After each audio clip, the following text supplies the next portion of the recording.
Right, welcome back, everybody.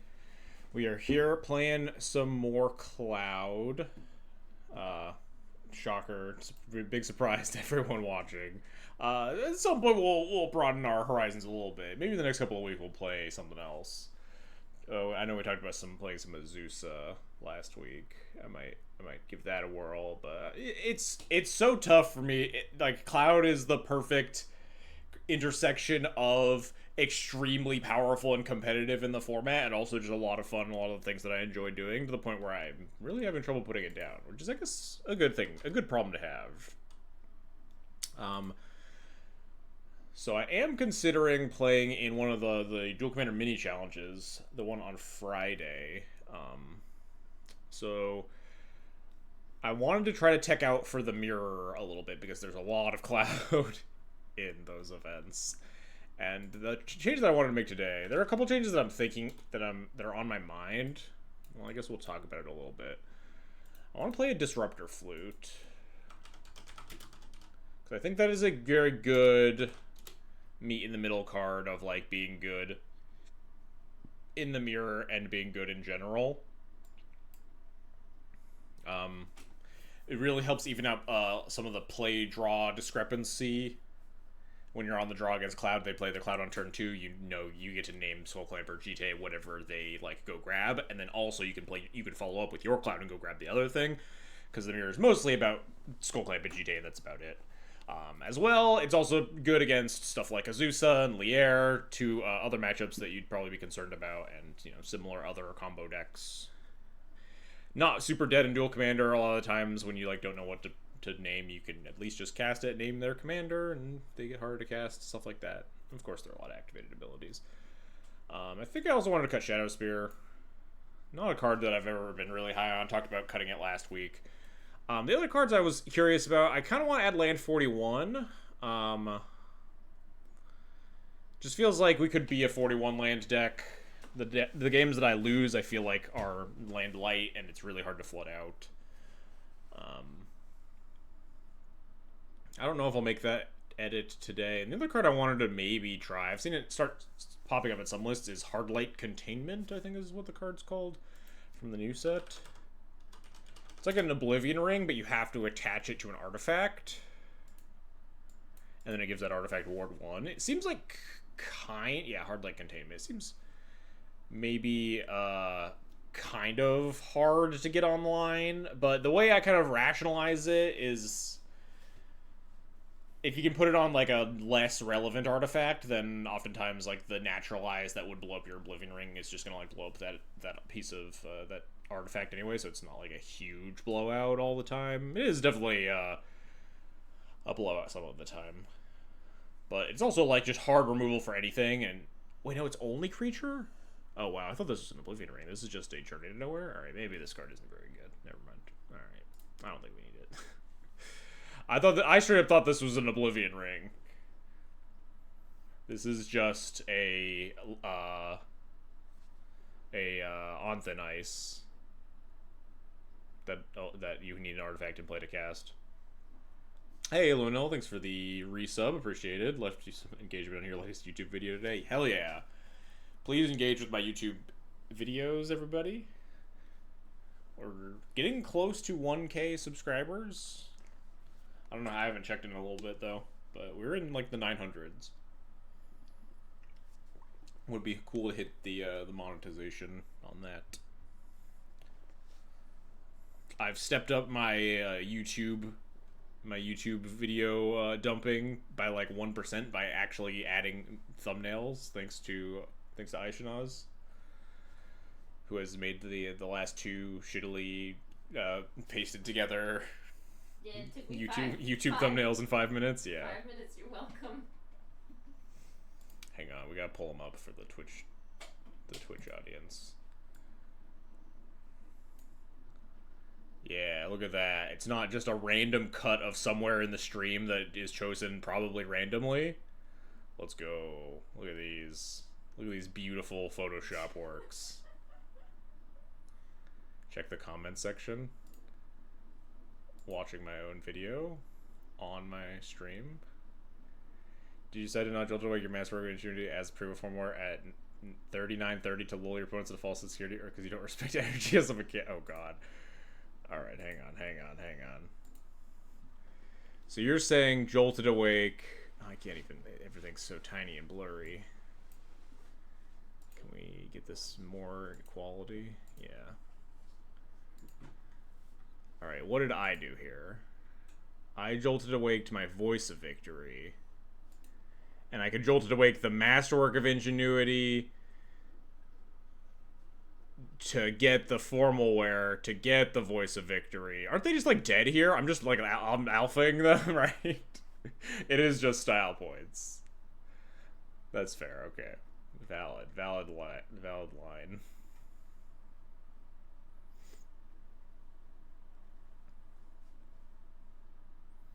You really want to save that extra energy for when we draw a static prison, the turn after they're dead.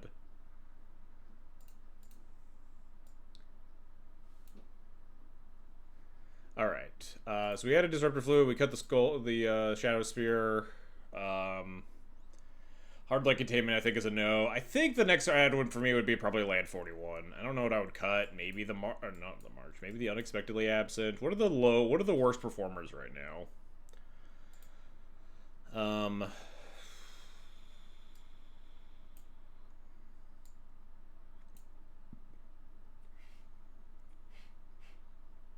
It's probably that or like the next Doomed Traveler. Everything else feels pretty locked in for me. It's getting really hard to make cuts in this deck lately, huh?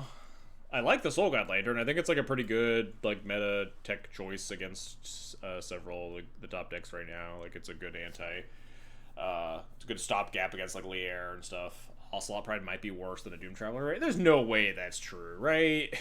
Ocelot Pride's a really good Doom Traveler. It's obviously like slower to start drawing your cards with, but it's also just like really busted. Just individualized threat is very powerful, especially in the deck with like a bunch of Mother of Runes effects. You don't always have the Skull Clamp going. You want to play your Ocelot Pride turn 1 against like Grixis, against like Kefka or whatever, or Aragorn, and try to generate board presence with it. I think I would cut Garrison Cat a long time before I cut Ocelot Pride. Sorry to the worst cat in the deck. The drum I do kind of like. As much as I hate Springleaf Drum all the time, this is like a pretty good Springleaf Drum deck, especially with all the Doom Travelers, but it's also like pretty miserable a lot of the time. Unexpectedly Absent is a pretty mediocre removal spell, but I liked leaning on like removal spells that were more like broadly applicable and specifically instant speed, something that you could actually leave up against Lier to disrupt the combo is nice, rather than some like Journey to Nowhere narrow sorcery speed removal spell or something that's only good against creature decks. Because I think this deck's pretty good against creature decks as currently built. Like teching more to try to fight, you know, control decks, combo decks. You already cut the Garrison Cat? Yeah, that's fucked up. You think it's better than... You think Ocelot Pride is worse than Nesting Bot? That's a pretty hot take, I think. It's worse on curve for a Clamp game, which happens a lot more. I mean, yes, but also, like, in the world where you're like, oh no, I have an Ocelot Pride and a Skull Clamp, like, is your day going that badly?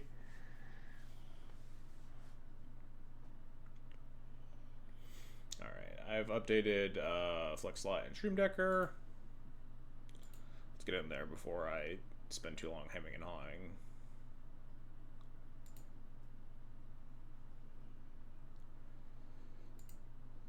I'm pretty confident that I lost my trophy match last week because the league took forever and we were playing round 5 at like midnight.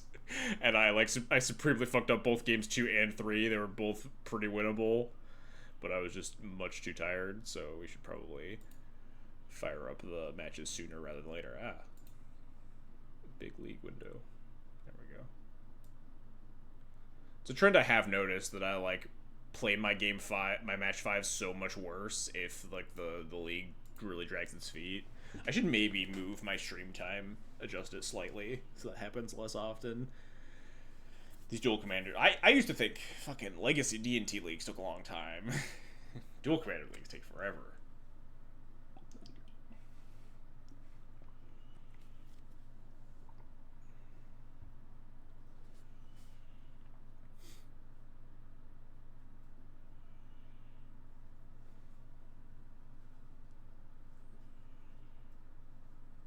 Damn, we could totally like. I mean I don't have enough time in the day. I'm doing other stuff rather than playing Magic, but it feels like you could definitely make a run at trophy leaderboard with Cloud right now. No one's out there grinding.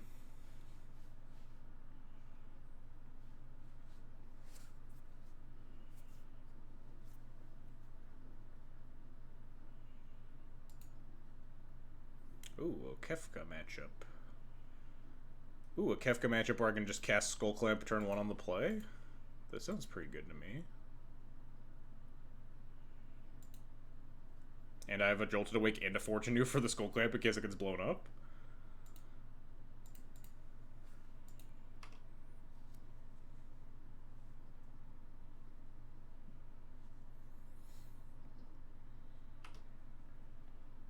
I think I'm just slamming Cloud here all the time. Oh, God. Basic Island go. Can we draw, like... Yeah, land's nice. We have Jolted Awake. There are, like, what, 2 cards in the format that counter Cloud? Like, 3? It's like Stern Scolding, Mana Tie, or, like, Force Spike, and, Wash Away. Like Flashing Commando. I like it a little bit more now we've drawn land 3, because we could also, like, with Jolted Awake, you can cast Cloud and Jolted Awake at the same turn if it ends up getting countered, which I kind of do like a lot. Rather than, like, cast Cloud, get it countered, leave it in the graveyard, cast Jolted Awake on it, the Jolted Awake also gets countered, and then your Cloud's kind of stuck. I don't hate that. We could also just, like, you know, clamp Cathar Commando.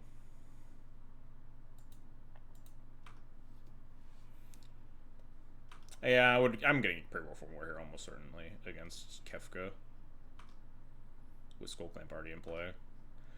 You want to flash in Cathar Commando upkeep?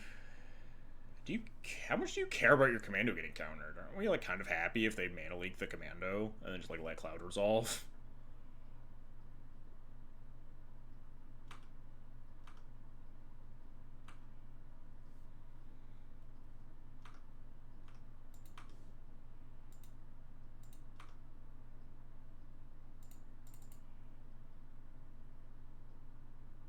This is literally just like we're casting Divination here, right? This thing's gonna like deal in 3 and then get clamped.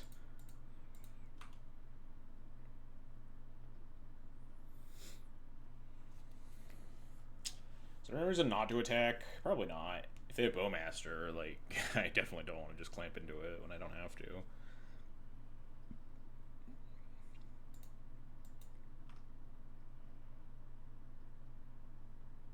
We might not even clamp, right? We might cast Cloud and lay down Arms Cloud.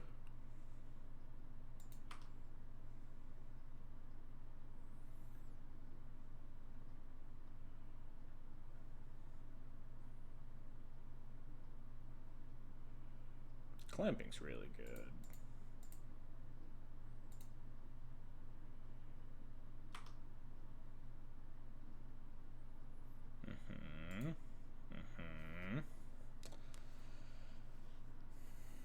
I kind of don't even want to run anything out. Like, just don't run out. I mean, I'm just gonna I can just cast Ghost Vacuum here. I can Jolted Awake the Cathar Commando. That seems kind of bad. I think I just want to play Ghost Vacuum and not do anything into like the tempo deck with a bunch of mana leaks and shit. What am I doing next turn though? Casting Cloud into a mana leak and then Jolted Awake? Never mind. Yeah, I'm doing that. Especially with the Ghost Vacuum live, it means that even if Cloud and Jolted Awake both get countered, then we're more happy. Because we have the ability to put Cloud back in the... Maybe this meant that I was supposed to cast Cloud, though, and then leave it in the graveyard. I don't know.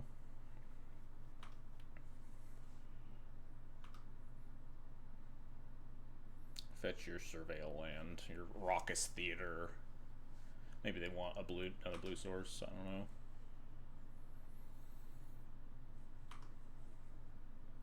There's no dark rate into Kefka this turn. Don't be worried about. Thank you, BNR.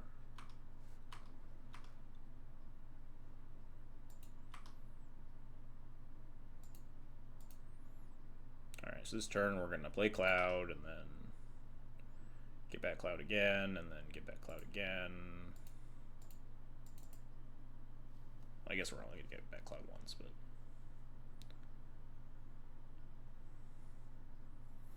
Mana Leak this, Wash Away, sure. So this could actually be another counterspell after that, but then we can just Ghost Vacuum the Cloud back in the command zone. So it's not the end of the world.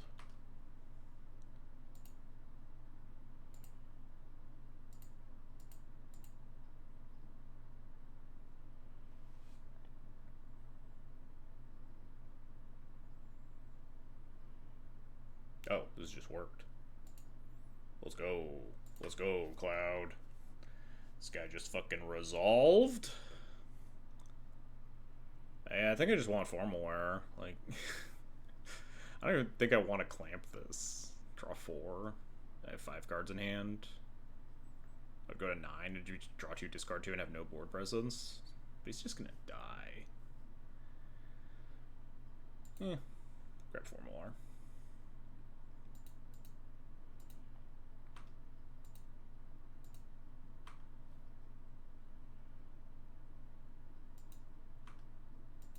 If he dies, then I put him back in the graveyard again, and then again we still have like the Ghost Vacuum ability to...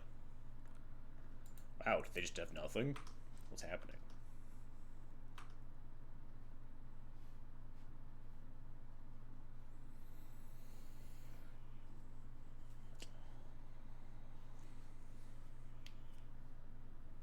What did they had 2 mana and just didn't have a counter spell for Jolted Awake and then also didn't have a removal spell for Cloud. I mean, they might not want to removal spell Cloud, but I don't know. I'm just going to Skull Clamp him next turn.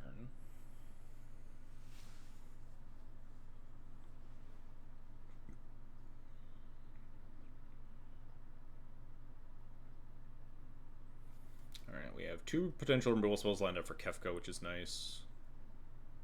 Especially 1 instant speed in case they have Arena of Glory.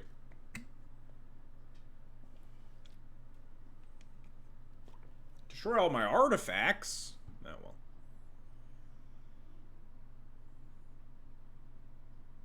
They came really prepared for the Cloud matchup, but we're just going to cast Forge Anew.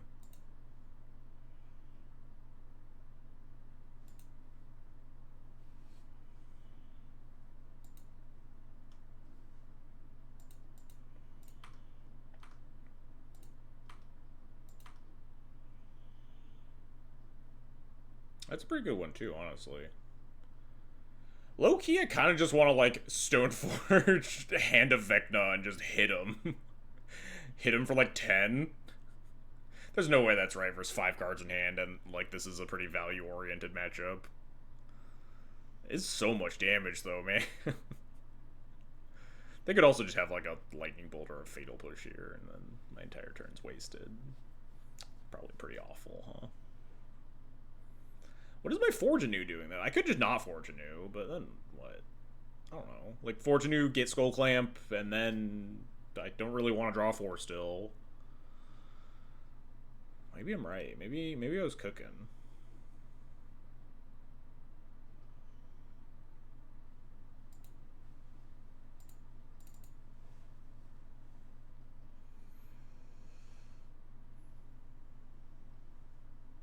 Well, I guess I wasn't... Wait, no, never mind. We're just gonna do this.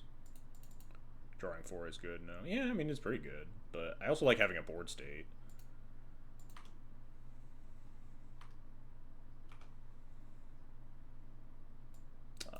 Well, now I don't really want Hand of Vecna, huh? I guess I just want Masterwork of Ingenuity. This card's just cracked. Hit him. We get 2 cards out of our hand, have 2 mana to deploy cards. I guess, yeah, we draw 4 cards, then cast some of the stuff on the top of our deck. That's maybe fair and valid. I do really respect like having a board state in these matchups, though. It is pretty important. But, you know, having 7 cards in my hand is also pretty important, so I get it.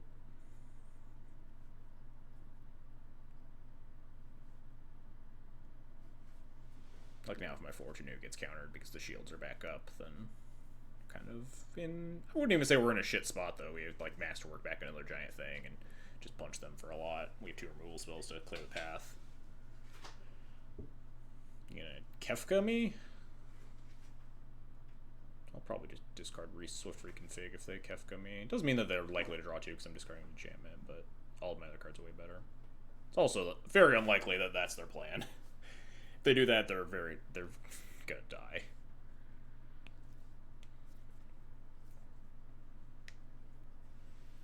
No, that's fine. Fortune to the Formal Wear? Hey, Eric.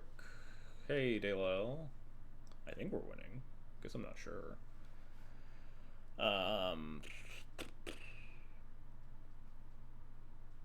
If I play Fortune and it gets Mana Leaked, it kind of sucks, huh?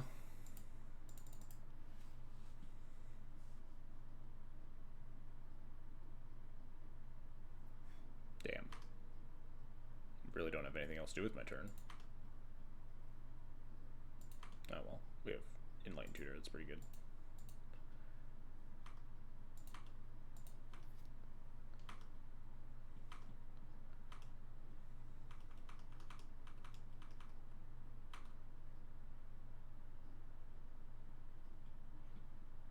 Kefka time? Yeah, it's fine. They had 2 basics, so like E-Tutor for Wintermoon doesn't seem that exciting. Could just like go get an equipment here. Wait, is that just the plan? We just discard Masterwork, go get Fire and Ice, Swift Reconfig the Kefka, untap, and like murder them? That seems pretty good, right? Discard Masterwork or lay down arms? This thing's 8 to flip. Yeah, Swift Reconfig's fine here. Tempted to discard the lay down arms instead of the Masterwork, but you make 2 swords and discard Swift Reconfig. I don't like that because it means I'm not equipping.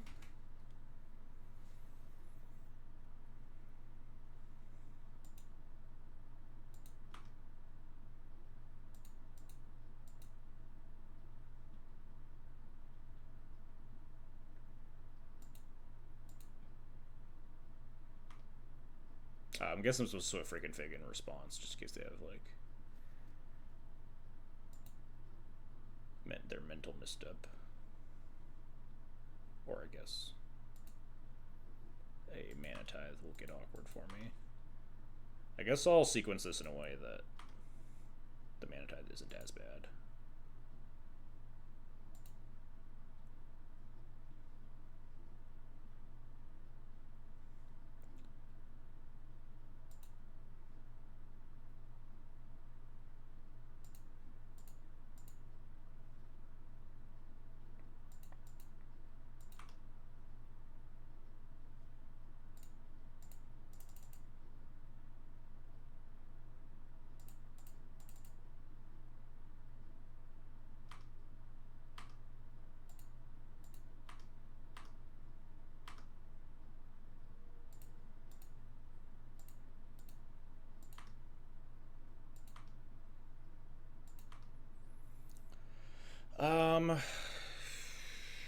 Is there ever a world where, like, this trigger happens again? If they, like, crew it and attack me, I'd rather discard the Gemstone Caverns. And I can't imagine that. I mean, if they crew and attack me, I can just discard the Flute. Casting this matters if they kill Cloud. I'm recasting Cloud and then casting other spells, too. I'm gonna play it.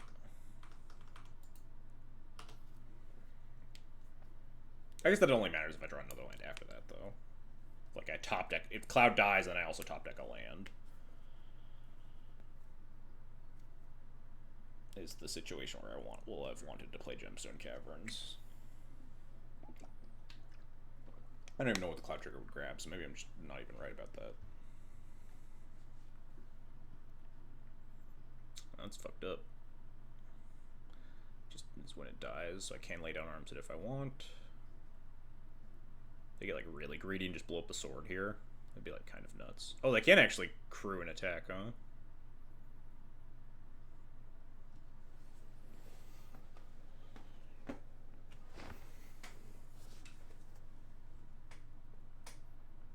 I guess maybe that's not even greedy because like they obviously don't want to give me another cloud trigger. But I don't know if they want to crew an attack when they're at 4 life. Guess they do.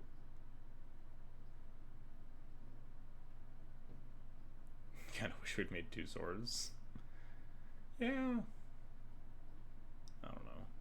I kinda don't. We wouldn't have like drawn a bunch of cards, right? We just have like some top decks at lethal here. We're still discarding Sauron's Ransom. I guess they don't necessarily have time to cast it.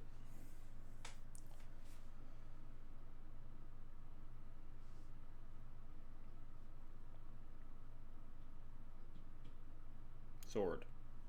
Damn. Somewhat likely to draw land between sword hits and draw step. What do you mean?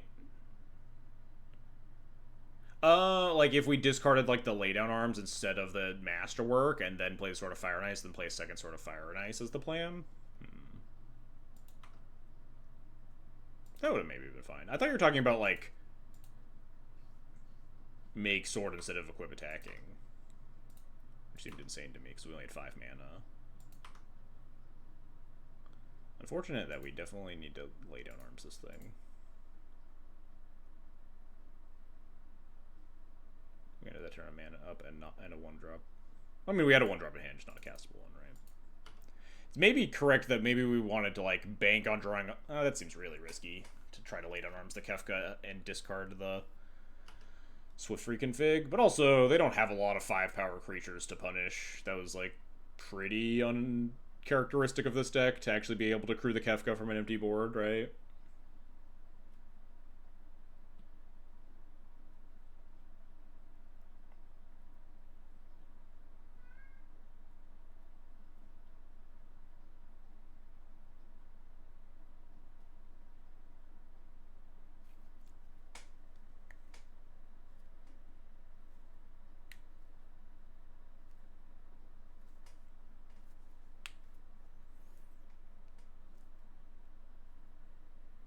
Jeez.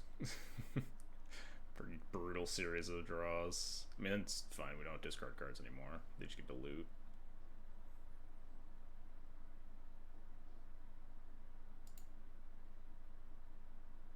Oh, they get to draw 2 because if they discard 2 typed cards, it's definitely better for them.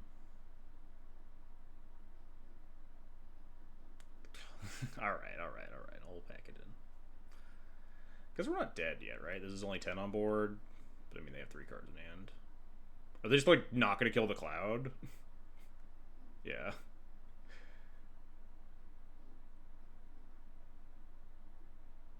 Alright. I guess I get to attack, huh?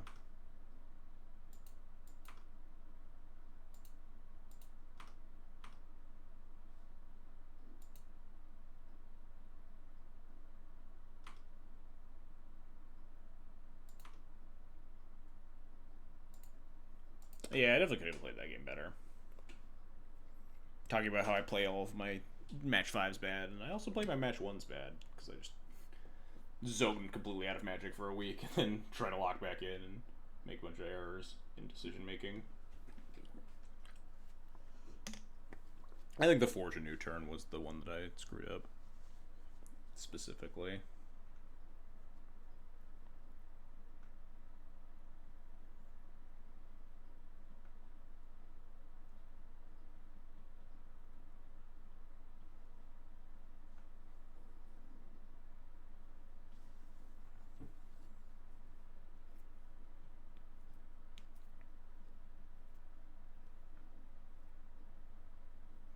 Now they'll have nothing in hand, and we'll draw Lava Spur Boots. This doesn't seem like nothing.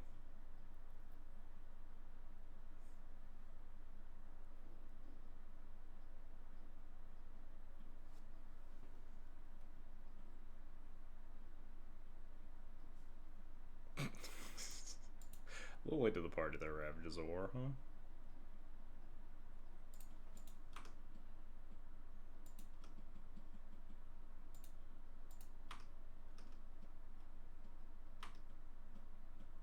The Jolted, we already cast our Jolted Awake.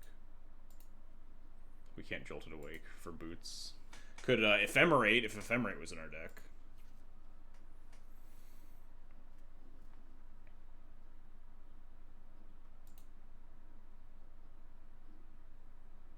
Am I supposed to? Oh, never mind. I'm supposed to definitely keep this. I looked at the two Ravages, the two Geddons before I looked at anything else, but now this hand's like the nut.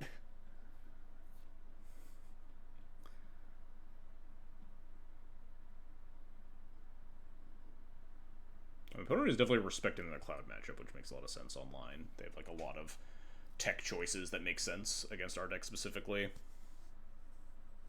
The Brotherhood's End, Moan Collapse starting to see a lot more play. There was some other card that I saw, but I already forgot.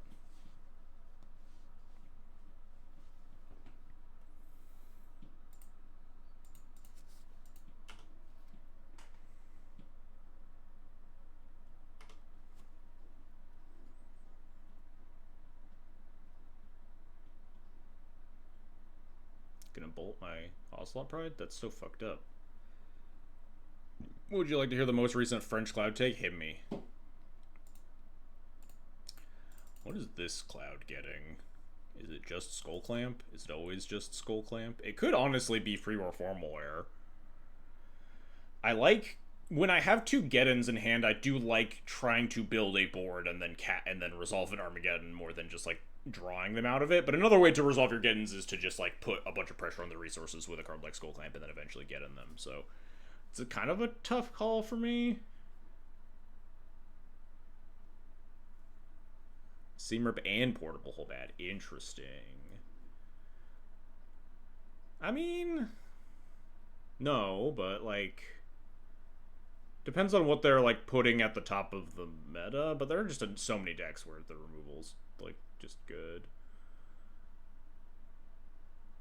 I think I want Formalware here. I'm not 100% on that. Maybe I just want a Skull Clamp. I could like weave Skull Clamp in with Ophelia if they hold up mana. They just like counter my Formalware. I just don't care if they counter the Formalware that much, because I'm just trying to slam things. No. They run Dispatch instead? Yeah, Dispatch looking like a real good removal spell right here. Imagine if my opponent was like playing Yoshimaru and they were just like clobbering me, and I was like, alright, I just need 3 more artifacts to cast my Dispatch. We're so close to killing this thing. Dispatch makes some sense if you're like talking about like instant speed answers for like Lier and stuff. Well, now that they know my hand is a bunch of Geddons, the jig is kind of up a little bit, huh? I don't really want to play with my Ancient because I don't want to get it Stone Rained. They try to keep me off of 4 mana or whatever. I think I'm just going to like give her into Ophelia, untap Ravages sort of deal.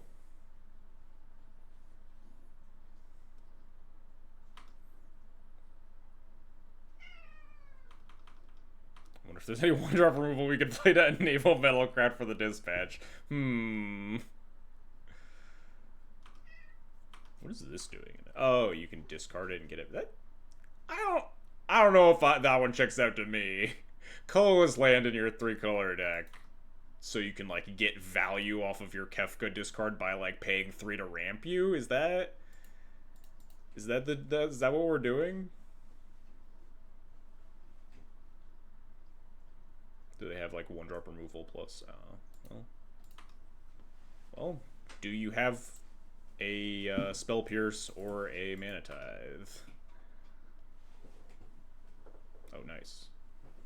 We can even have 1 mana left over.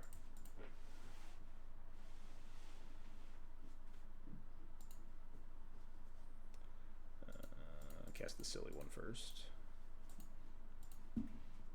I should probably have even honestly tapped Giver and just attacked with Cloud. If they're gonna kill spell... Oh, never mind, alright.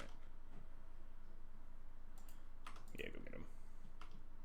Maybe this was unwise. Nah, I don't know. Whatever. It's fine. I missed 1 damage.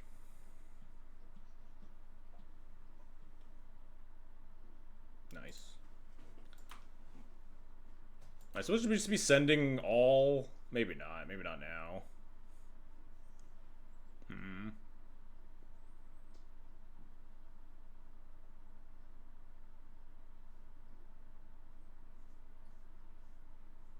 Like, holding creatures back so they can't turn off our drum. But, like, they're always just gonna kill the Giver, right? Like, the Giver can't protect itself. If they have a removal spell, there's always a target. I'm just wondering if giving them the option to kill Cloud instead is bad for me. Like, I miss out on 1 damage right now by attacking with Giver, but it also could keep the Cloud in play, which is maybe relevant.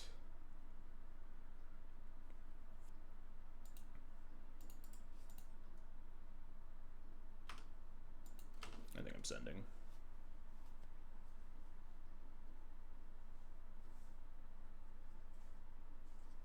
Fetch your Surveil land. Try to hit more land drops. Oh, they topped? Unlucky. It's okay, the top cards of our deck are land.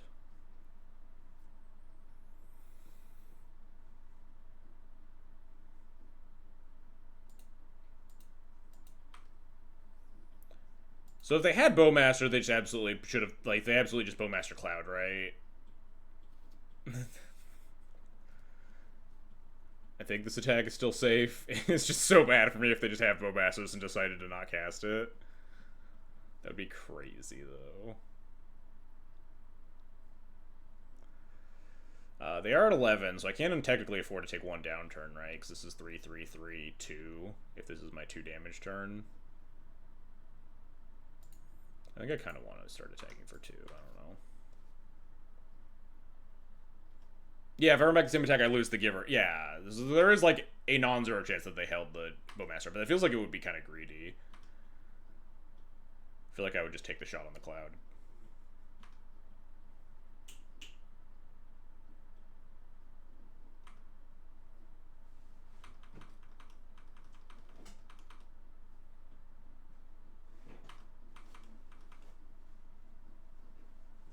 Let's try like City of Traders, Crystal Vein. They probably have a counterspell in their hand by now. Alright. I think I'm attacking with Cloud and then casting Pure Steel here. I'm just putting the shields down again.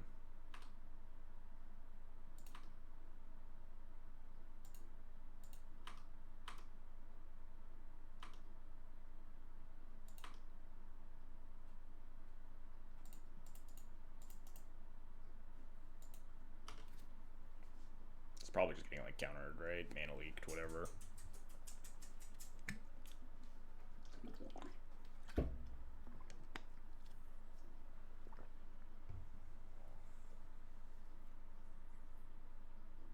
Cancelled. Got him.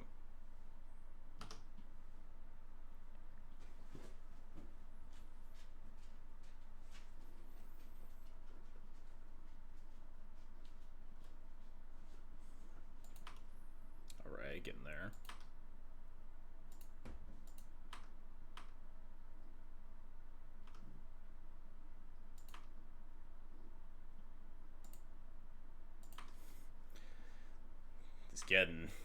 It's coming. Oh shit, I was trash talking the Drowned Yard Temple. I completely forgot about it. Now it's annihilating me.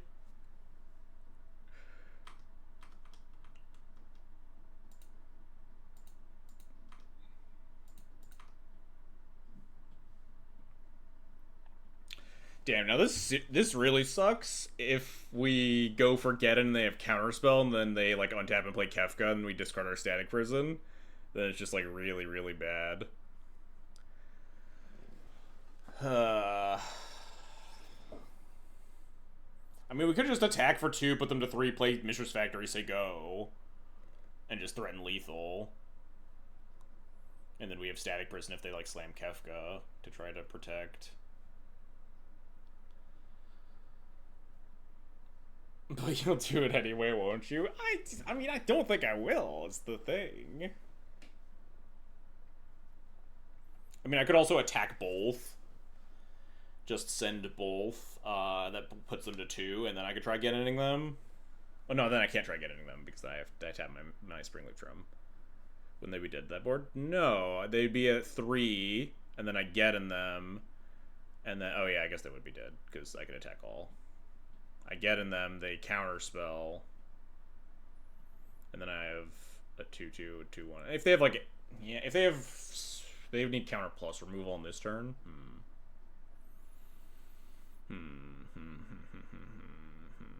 I mean, I guess it's free to attack with Cloud first, right? Because I think in either situation, I'm not attacking with the Giver. I should have maybe not played my land out first, but, you know.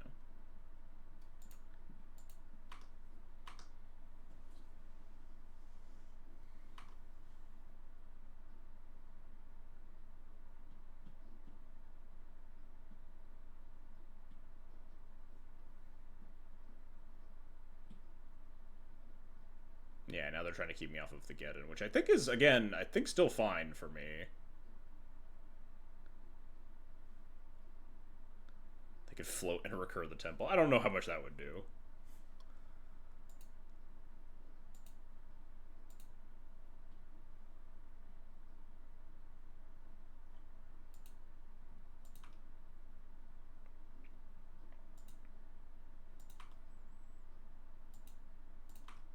Alright, now they are dead if they just slam Kefka, though.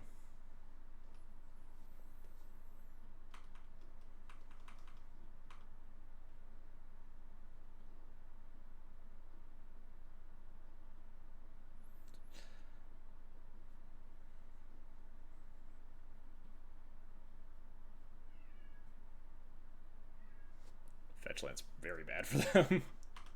This puts them to 2, and now I have 2 lethal attackers.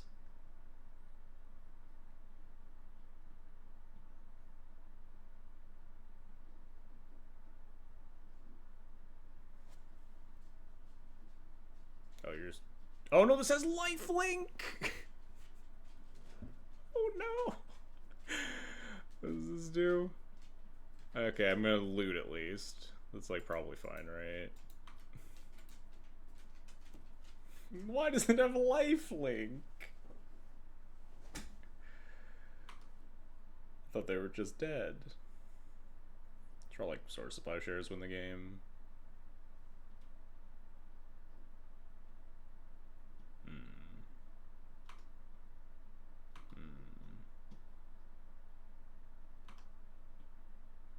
If I draw a land, am I allowed to get in here? Let's take my draw step and figure out something, huh?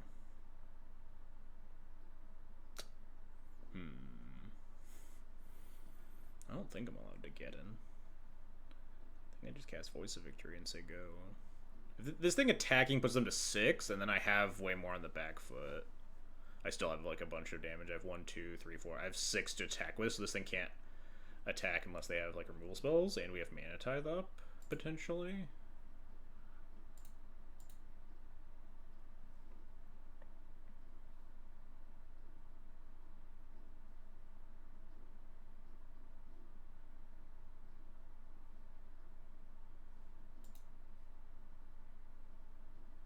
If I play my Mana Tithe with enough confidence, I can convince them it's a sword. It's interesting. Good.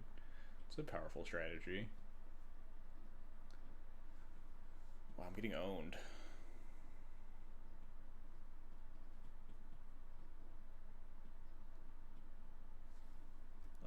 I think I want this on the bottom. They don't draw land and then cast Kefka and we Mana Tithe it. And then they attack me for 4. I have 4 to attack them with, but then I can't also play Voice of Victory. I think I'm trying to draw an answer for Oil Deep Gear Hulk. Or just like a GTA or some shit to put on the cloud to fucking kill them. I think this is going on the bottom.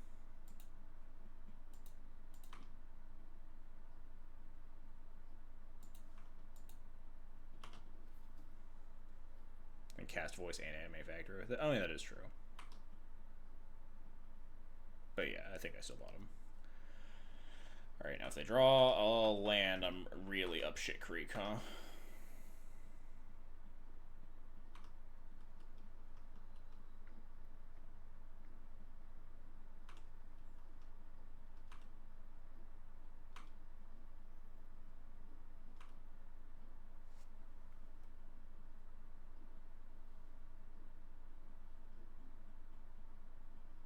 Come on, cast Kefka. You know you want to.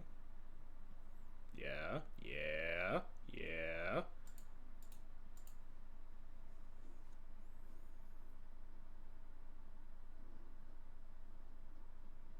All right, now we top deck. I don't know. Something good. Skyclave apparition, maybe. Not that.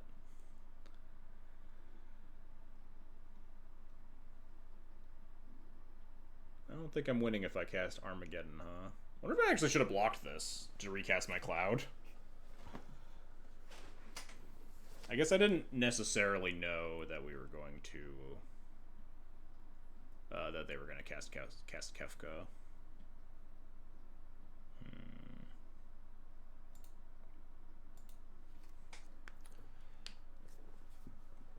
Can I double block? No, then I can't recast Cloud. I hate Springleaf Drum, man. I was just talking shit about Springleaf Drum and it showed up to be terrible this game. I kind of think you should get in. Am I winning? If I get in, I have 2 mana left over. I guess I have like a lot of good draws, right? And I have like 3-4 turns to draw them ish. What are my good draws? Umezawa's Jite. We have 12 minutes. We have plenty of time. Swords to Plowshares. Oust.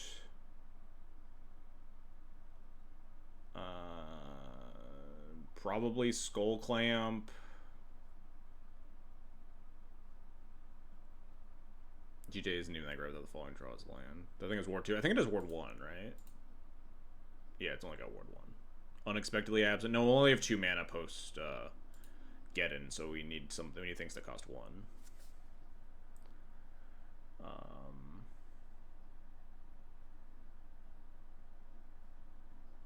Yeah, I feel like we don't actually have that many good top decks. Get in seems right. I don't know. We don't have a lot of turns to draw out.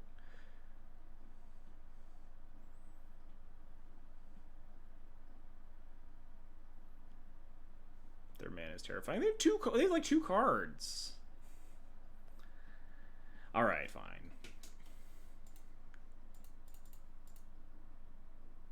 Any 2 power dude is. I guess that's kind of accurate.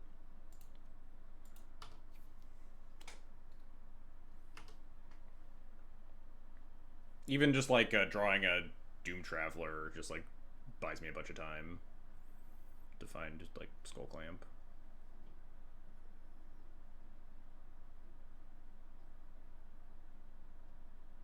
All right, that's a pretty good one.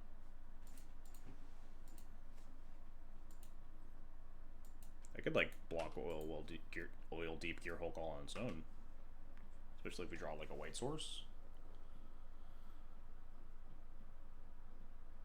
Can my opponent stop doing this? So doing that thing where they just hit all their land drops right after.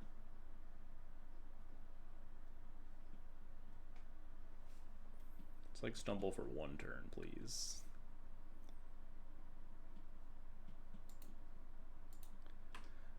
I'm not blocking this turn because I just really want my mana to be online, so I might as well just attack them for 2 here. They didn't know about the Gen, so it's possible they sandbagged the land and got mana tithed. Oh, on the Kefka turn, their last card in hand was a land, and they just like walked into the mana tithe. But like, I'm not casting Geddon into the thing, right? All right, cannot bestow, but we can cast. Can't double block this or whatever, so I'm just gonna send.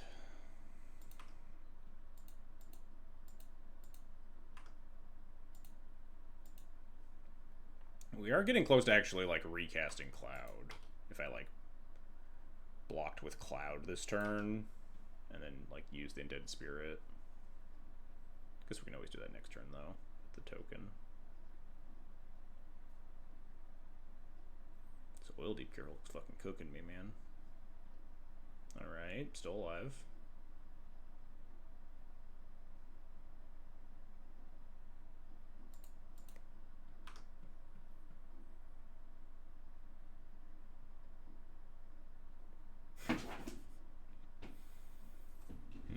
Not a very good one. Would have been good with my Armageddon a few turns ago, huh? Now we need to draw like Sword Supply of Shares or Oust, and then also like two like City of Traders right after that.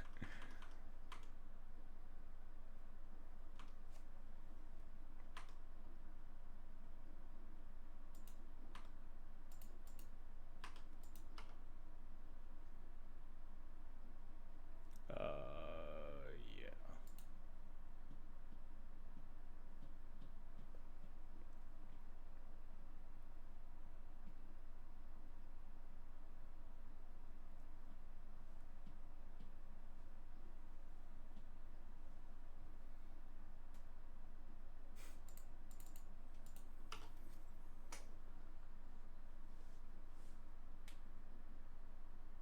Remember when I was the one at 20 life and they were the one at 4 life? That was a better time in this game. I was much happier then.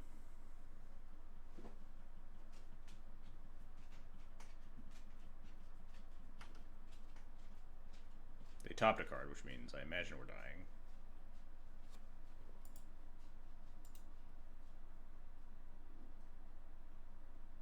Yeah, we did. Looks like we would have lost either way. I don't know about that, right? I guess they would have like land, cast another Kefka, and probably killed us before we did anything relevant. I definitely played that game 1 bad. I'm not confident about that game 2.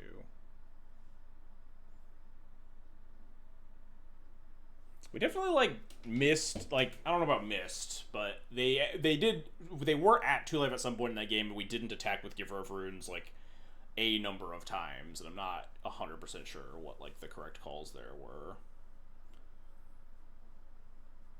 Hard game to navigate.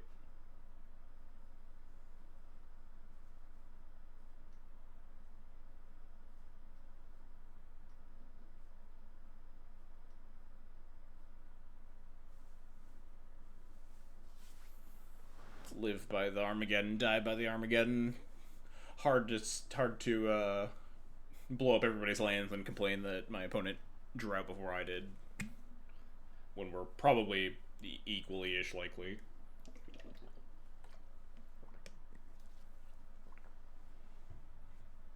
That Oil Deep Gear Hulk, though, damn, that was like the perfect card for them.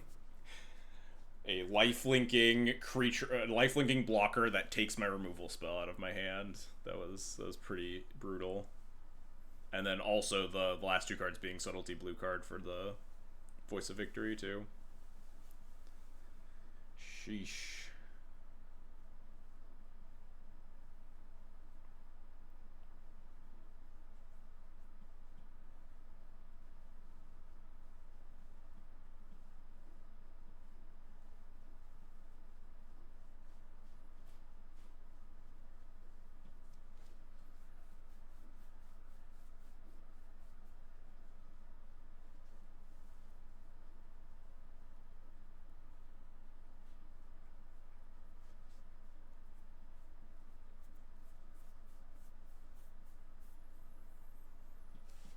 We will simply go again. Yeah, I played that game 1 kind of complete dog shit, but game 2 was like mostly fine, I think. A few hard to navigate decision points. Brago stacks would work in Duel Commander? Probably not. Duel Commander and CDH are like miles apart in terms of applicability and what things that matter versus don't matter. And 4 mana commander that doesn't do anything on ETB, like trying to stack, like needing other permanents in play, then also needing to go to your attack step and having synergies like that, and like this, the game, like, people have a lot more removal. It's a singleton format.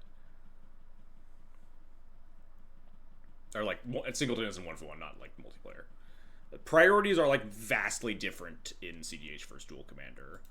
Stacks makes more sense because you have the ability to, your cards have more impact because they're affecting 3 different players, stuff like that.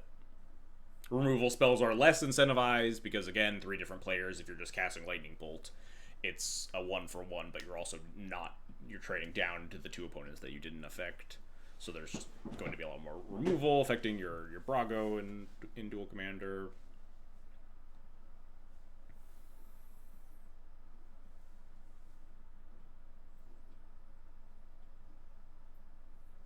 There are just going to be aggro decks that, or like other like decks that are going to play through stacks fairly well that don't necessarily exist in CDH because like game like win conditions are just like totally different, right? It's just impossible to attack 3 players at 40 life down, so like people don't really play aggro decks.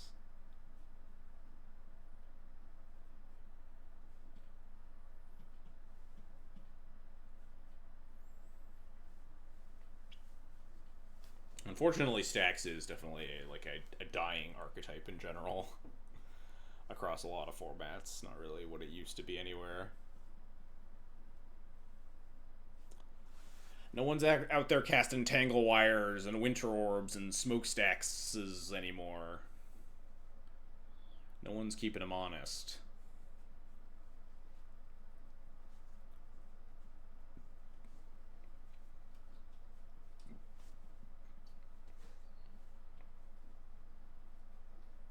Half of the Cloudflare base is casting Tanglewire. I guess maybe that was a bad example, yeah.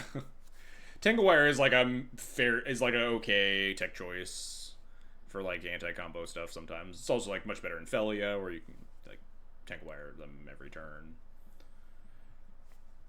But also the Oswald players are probably like the Cloud Oswald players are probably like tinkering into it. Unrestricted Lodestone Golem. I don't think that would get you a stacks deck at this point is the issue. The power level of Vintage has escalated enough that it would just be like a fucking beatdown deck that also casts 4 Lodestone Golems, right? It would just be like aggro shops with Lodestone Golems. Which is only stacks insofar as like your opponent didn't get to cast any spells because you killed them with damage on turn 4 and had 3 and had like a Thorn of Amethyst and 2 Lodestones in play. And the glaring Flesh Raker.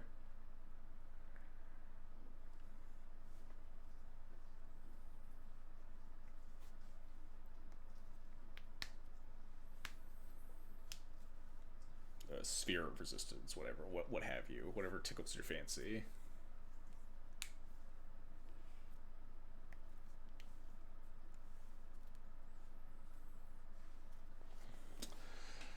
Not quite in like the smokestacks veins, but there was a new card in the EDH in one of the Edge of Eternity's EDH decks that was like really sick to sack to stuff like that. More smallbox card or something, but like there's like a land that just taps. It's like a pain land that taps for black, and then it gets a counter on itself, and then when it dies, you get like 1/1 scarabs or some bullshit equal to the amount of counters that it was on it.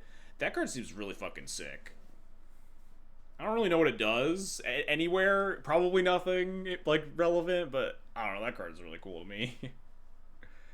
It'd be a lot cooler if it didn't have to play against Tameo, though. Man, have you ever put like 7 1/1s in play and then your opponent flips a Tameo and then you have nothing in play? That shit sucks. I miss Carnopic Scarab Swarm. Can we ban Tameo so I can put Carnopic Scarab Swarm in my deck again? I probably still couldn't, but I would at least try. There's like enough lands that maybe you could get away with it if it were good against the fair decks again.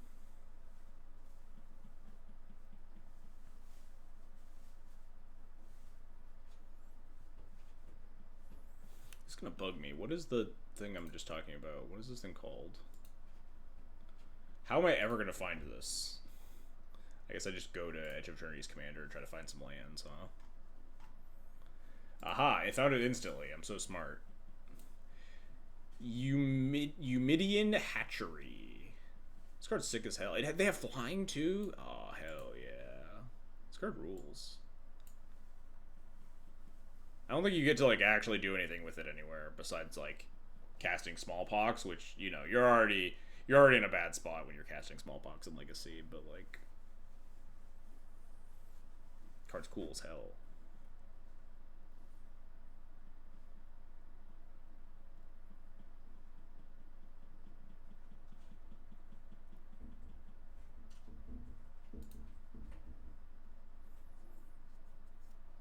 Where are my opponents? It's only round 1. Usually the things don't start slowing down until like round 4-ish.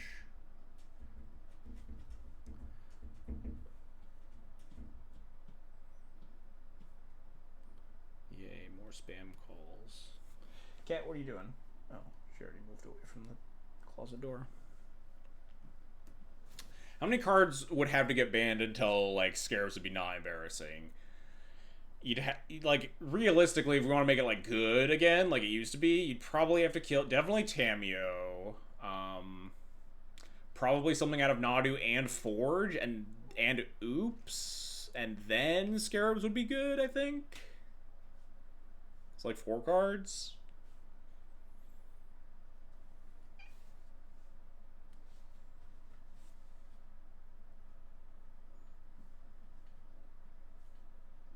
What do you want, kitty? What are you looking at? Oh, so all the stuff that should go anyway. Yeah, see?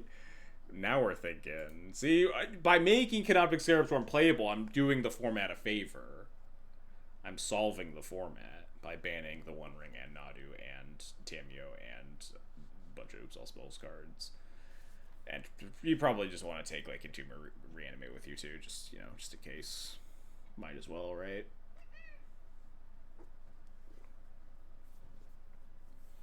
Hello, kitty. Are you here to drool on me? Canoptic Scarabstorm should be the baseline of Legacy. If it's playable, we're good.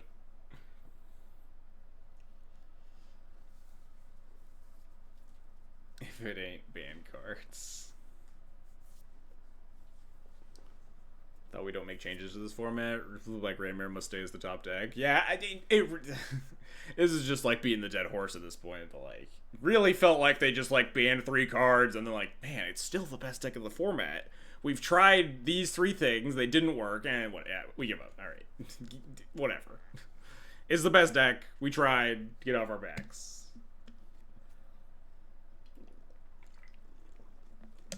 I can't say we tried nothing and we're all out of ideas, because they did try 3 things, in fact. Yeah, Duel Commander is great. Legacy is not, so I will be playing Duel Commander for the foreseeable future. I will. There's a chance, small chance. We'll see how I'm feeling and if I actually like play any Magic off stream. But like, if I get enough QPs to LCQ, I might stream the Legacy LCQ next week. We'll see. And by stream the Legacy LCQ, I mean what I usually do in an LCQ, which is like lose round 1 or round 2 and then go do something else, which is going to be play Duel Commander again. But like, I don't know. I need like 20 QPs or something. We'll see how like the Friday Duel Commander trial goes if I play that or something else.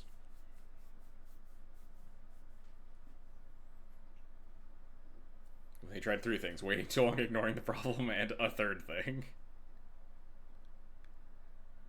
Maybe Legacy was never good in the first place. I mean, yeah. To each their own.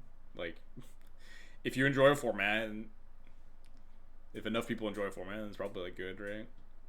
Good enough.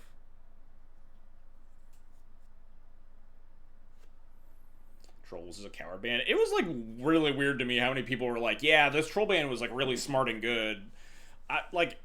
I was like pretty biased as a D&D player because like troll like barely ever mattered, but it felt very weird to me.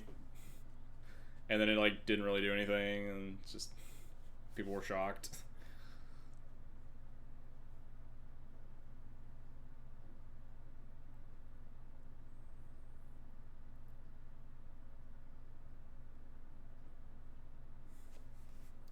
It's kind of one of those like it feels to me like like the bridge from below ban in Modern that like made Hogak better is that when they banned Troll, they just made it so that you couldn't play as many reanimate cards in the deck, so that the deck has like a better plan B now.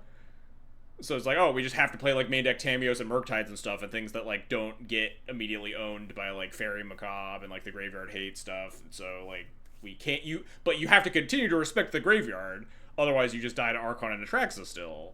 So now they're just like less gotcha moments. You just die to more like Barogoyfs and Murktides and Tamios with Surgical Attraction in your hand now, that you're not like beating, like getting card advantage by like hitting the reanimate on the troll or whatever.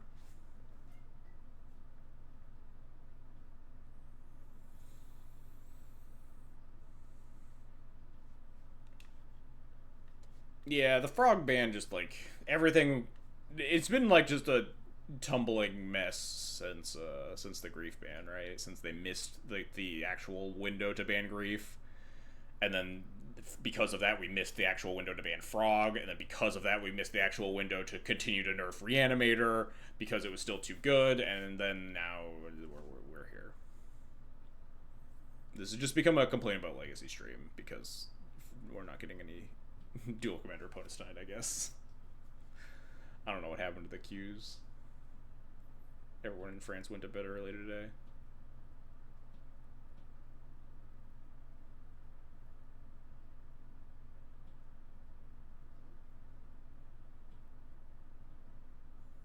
A year later. It's like a year and a half at this point. Hey, we did it! Oh, Aggie. One of the dual commander mods. Discord mods. Oh god, we're gonna get cooked. This matchup seems really bad. This Winterman's probably pretty good against them. Keep those. We can't cast Cloud, but...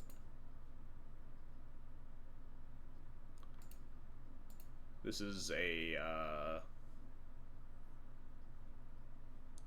Living End deck, fun fact.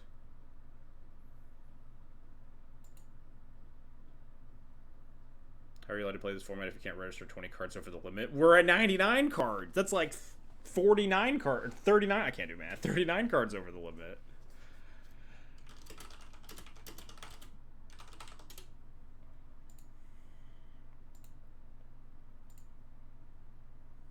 I almost just want to play Aid over Mom, knowing that this is the matchup, and just try to like punch with Cloud. I guess we're probably just getting Hand of Vecna or something anyway, if we can cast Cloud.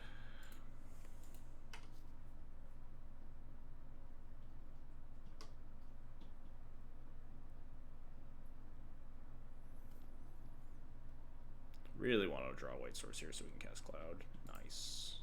The awkward white source to go with our Winter Moon, but that's fine. Let's Hand of Vecna it up.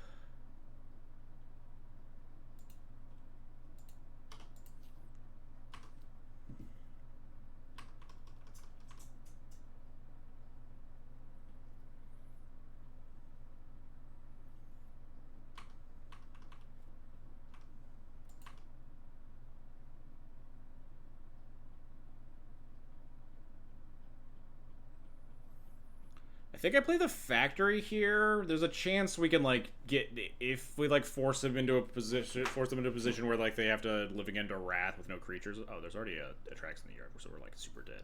Never mind. Isn't Aggie the one who suggested Hand of Vecna initially? Correct.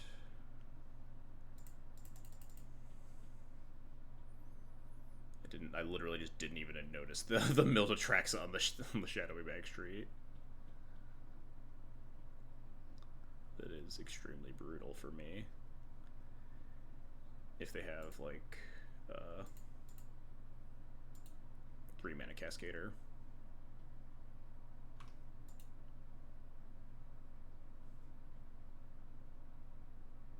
What is this? What could this even be?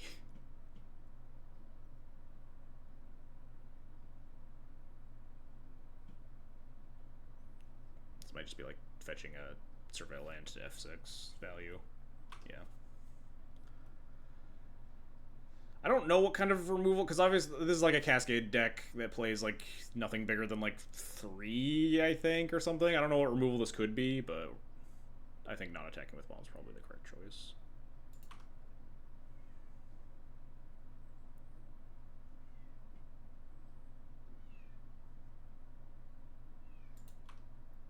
There could be like Solitudes and stuff. Furies, Pyrokinesises, Snuff Outs.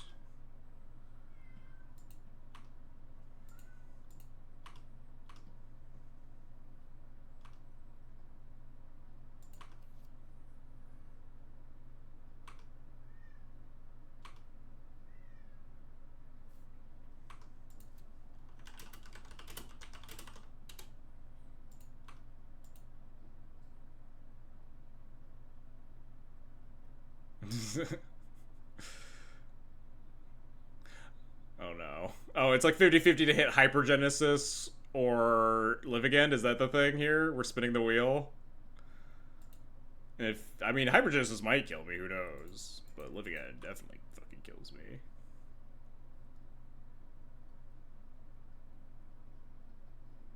My game is just lagging. I literally can't see. Oh, it's Hypergenesis. Well,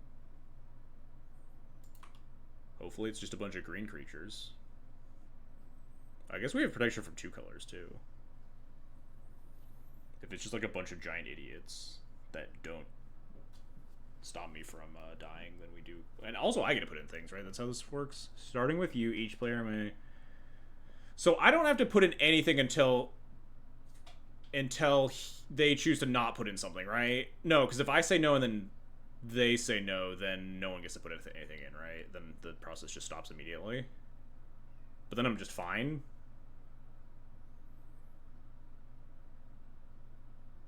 Am I not understanding how this card works? I haven't resolved a Eureka in a long time. I can say no, and then they will continue to put things in. They will then get to put a thing in. And if they don't put a thing in, then the process will stop, which is fine for me because all they put in is this Taiga. So I can just say okay and not reveal anything about my hand right now. Give them less information, right?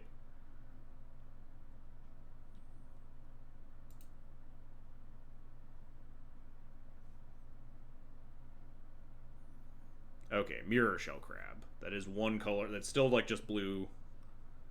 That's still beatable given everything I have. I will put in my planes though. They only have 4 cards left. Oh, that's 2 colors of things? Oh, we can actually put in Benevolent Bodyguard to stop that. Does this thing have to target? Not until everything's done, right?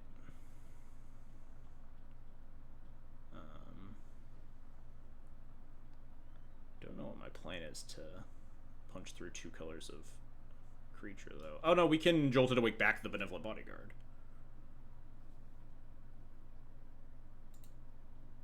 Oh, they might exile the Hand of Vecna, actually. That's pretty bad for me. But, I mean, we're also not... we're dying to the first sliver for a track, so the next turn, though. That's...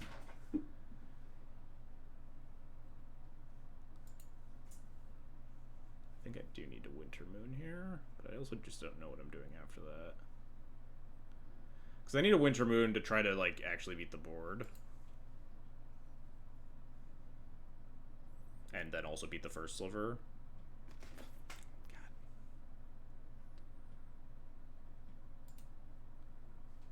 Alright, go nuts. I think this has to exile Hand of Vecna. Yes. But then this Power Wave can't actually kill anything, which is fine.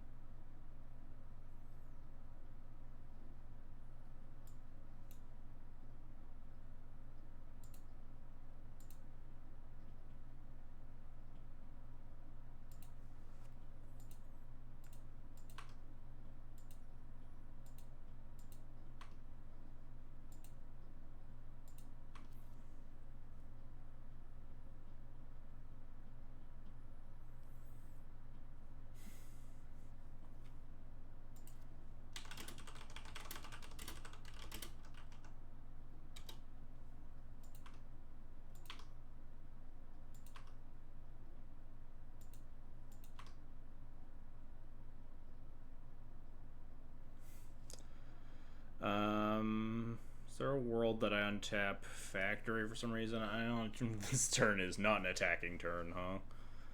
I'll untap Castle Ardenvale.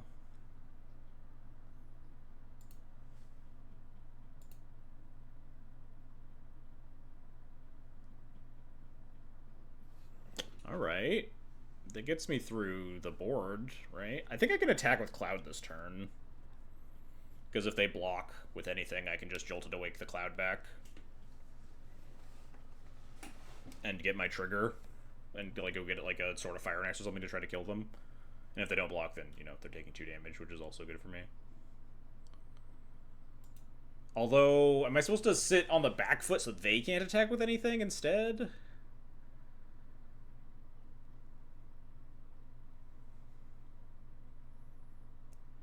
Block here. I'm at 15 currently, so like... Yeah, maybe I actually am supposed to stay back. And they just hit me for 5, and then what am I doing? Nothing? Hoping to top deck something? Okay, attack.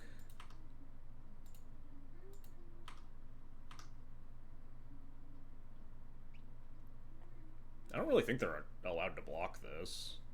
I could just have, like, land recast, right?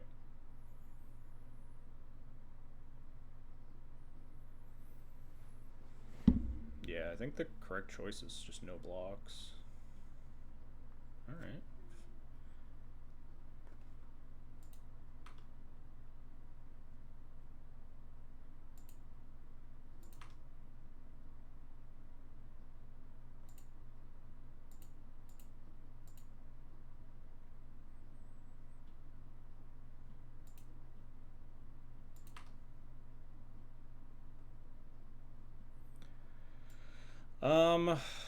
I think it's just Sword of Fire and Ice. Sword of Fire and Ice gets through everything but the Ashen Rider, and then we have like 3 different things that get through the Ashen Rider.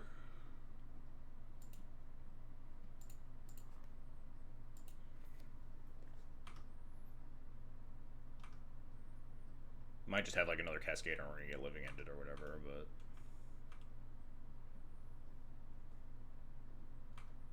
Other than... They also have to have like more mana to do that because of the Winter Moon.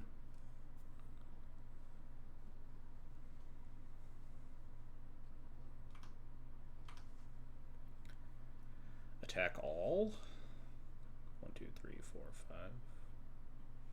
Attack all, what do I do? Block here, take... Am I willing to take 10? Is that putting me in range to dying to something?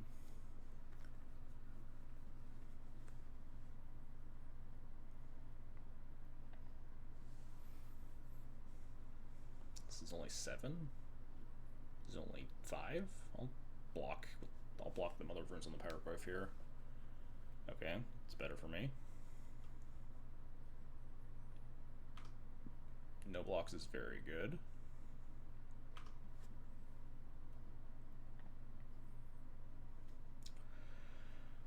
Alright, we play the Flagstones and hope for no interaction. Sword on Cloud, Skrelv, Cloud for pro black, whatever, attack through everything. Hope that nothing bad happens to me.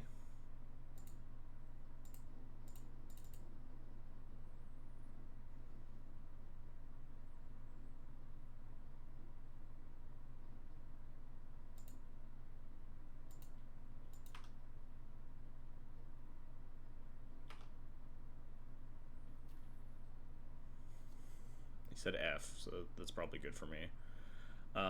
Is there a world that I want to like? No, I don't want to give it pro white because then it can't be targeted by anything else. So I'm gonna take the 2. It's pro blue and red, and now it will not be able to be blocked by black creatures.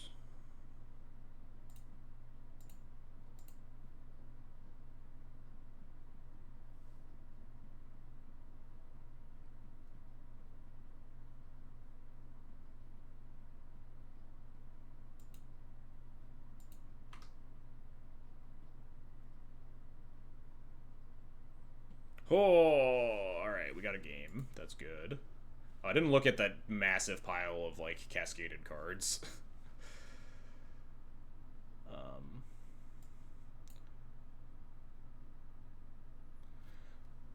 There's no window that I could, yeah, like I just have to cast this in response to a cascade and hit the 50-50. Is that how this works, right? I can't, like...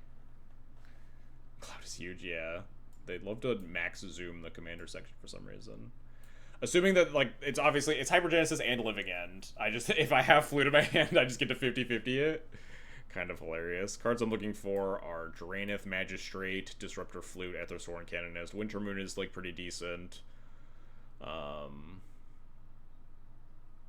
Soul Guide, Lantern, and Ghost Vacuum. Those are my main ones. Geddon and Ravages, kind of, but they're going to be a little slow. That looks like most of what I'm going to be trying to hit here. The Hand of Vecna, pretty good. Just dealing a bunch of damage. Alright, not this good. Is it? I mean, we have, like, turn 3 Geddon? Right? Is that even good, though? We just... All we have is just a cloud with nothing. We have a turn 4 Geddon with a cloud holding a Hand of Vecna, but on the draw, there's, like, no way that's gonna be good enough, right? We're gonna get Living Ended or, Hypergenesis before that. Can Cloud go get anything interesting? Not really. Not in this matchup. It's mostly just Cloud of Vecna to race. Or, like, Lion Sash for, like, very slow interaction. Surely that'll win.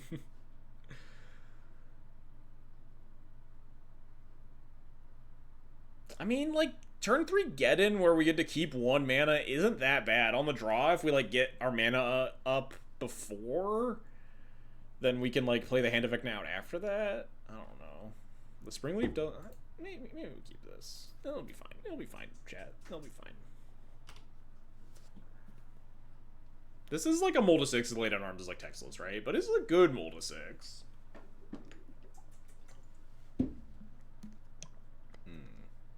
That would have been a lot better in their hand, actually. Kind of would have fucked my shit up a little bit.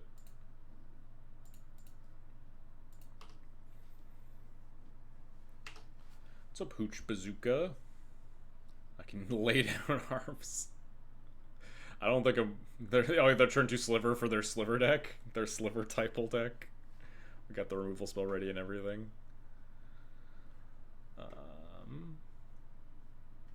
Alright, not casting Cloud.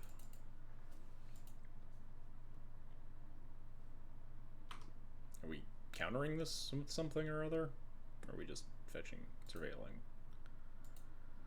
What am I getting with this Cloud? Maybe I do just get Sash? I don't know. Sash isn't bad if they don't put more stuff in the yard. This might just be getting... No, they're getting Waker of Waves, sure.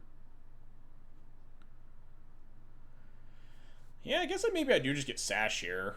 Potentially prevent, like, a 50-50 from being disaster. Although they're milling a 3rd card here. Oh, that's just Living Death. Alright. I don't hate Sash, given that we already have Hand of Vecna and not a lot else matters. Holding up Swift Reconfig's kind of nice, because it at least, like... Oh, never mind. Holding up Swift Reconfig does literal nothing. If they have 3 mana Cascader, we're just gonna fucking die.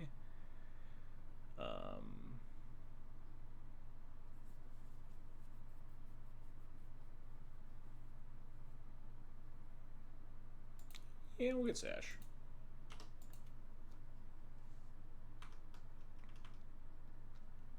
Surely they don't have a 3 mana Cascader.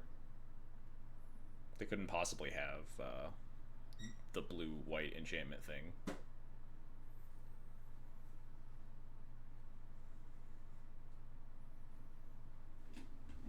Yeah, I'm probably just not even allowed to play Sash here. Even if I, like... Because... Playing Sash to try to win the 50-50. We have the land, we could just, like, get in and then play Sash afterwards and start eating some other stuff. Alright, looking good for me.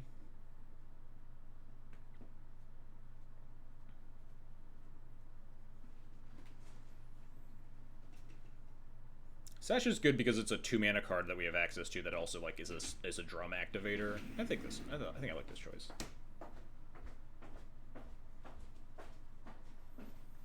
Just cycle for like another tap land, and then get Geddoned.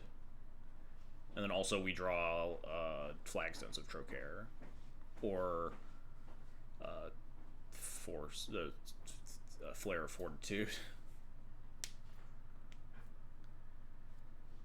Does anyone remember, spoiler for Modern Horizons, where the forces were laid on arms was 1 and a white pitch? Or pitch of white cards was, wait, what? Laid on arms was 1 and a... I mean, like, for the 4 cycle? Or, like, it sounds like you're just talking about Solitude, right? I don't like that they got an untapped land. It makes me nervous. But, like, I'm not doing this.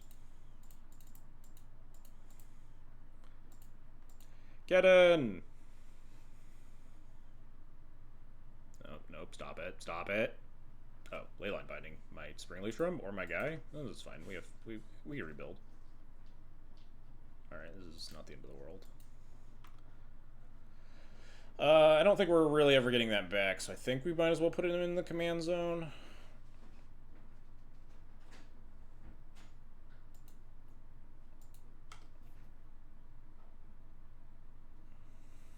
There was a Leech card that didn't make it into the set where it was an instant for 1 and a white that eventually must have become Solitude, but was like Force Framing, where you can pitch a white card on their turn for a Swords. Interesting. I did not hear about that. No land, and we drew Canonist. Huge. Huge.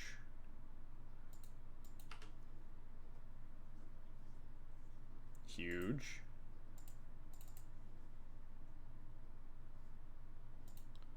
Fuck this, I'm just gonna eat something so I can tap out. Or so I can F6. It was called Lay Down Arms, so I bring... Oh, I see.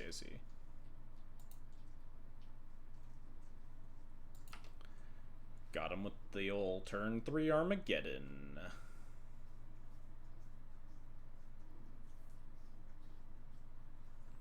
Oh, that doesn't do anything. Hand of Vecna. A lot of damage. They have no lands.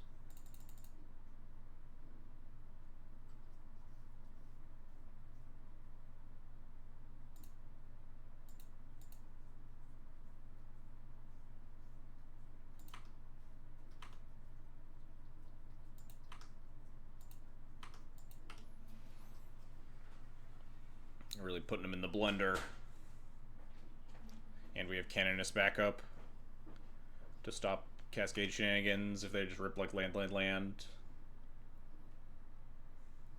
I do have to remember to attack before doing anything else because my Hand of Vecna buffs.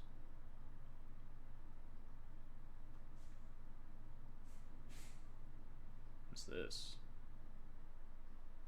Oh, just cycling, sure.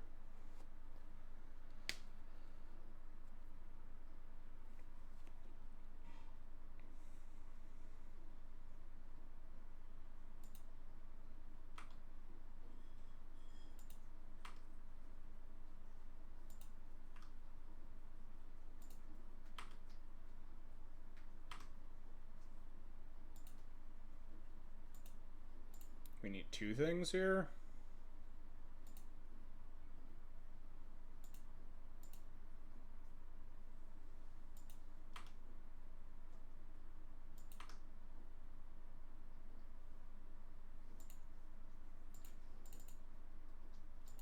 And we also have the next hate card.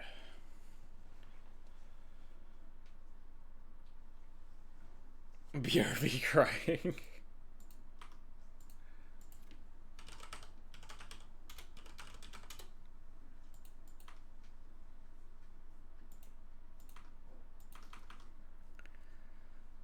Terminus, that would get me pretty good. I was thinking about like Simian Spirit Guide, Cascade into Living End, but then we can eat their last creature, and then we have Formalware to get our Canonist back. If they had like Simian Spirit Guide, Shardless Agent specifically. Okay, that's fine. Push. I didn't even know that was... Could save it with like Swift Reconfig, but they're also just dead. just formal wear it back on the off chance they don't die. Oh, that was scary. Pretty, like... I guess neither of those wins were particularly free. The second one, kind of, with the Geddon, but the first one had to navigate through a fucking hypergenesis. Worked out.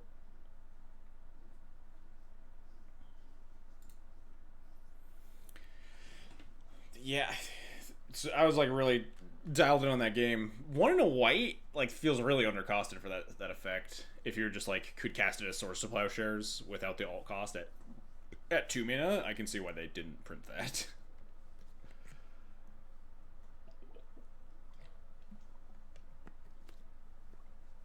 I hope people enjoyed the funny.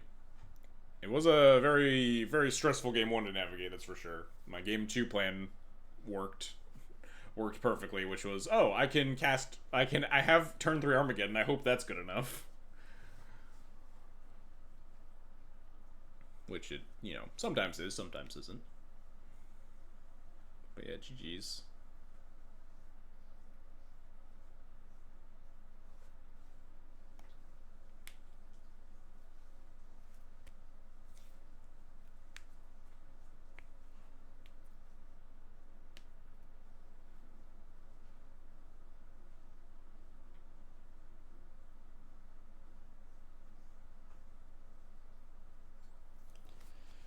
Now we will wait. What were we doing for the last 10 minutes before that? We were complaining about Legacy. Well, we gotta find something better to do, chat.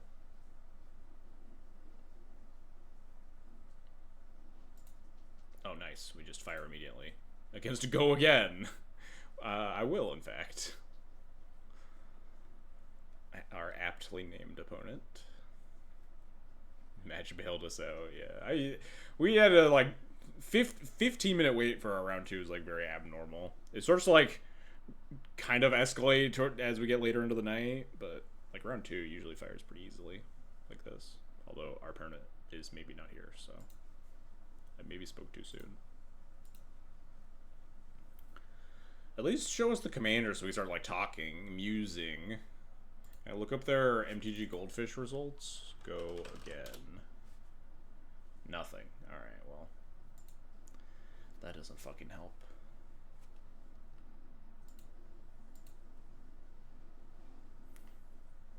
I keep forgetting to cut this Mishra's Factory because I want more white sources in my deck, but Mishra's Factory's kind of shown up these past couple of games, huh?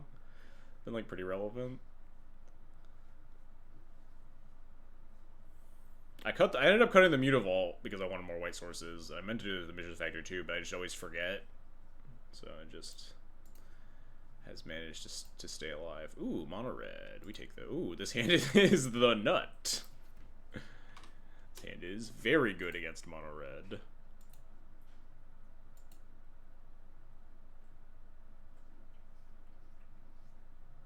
Some cards for SLiving ends don't exist on MTGO. Is there a Doctor Who Cascader or something?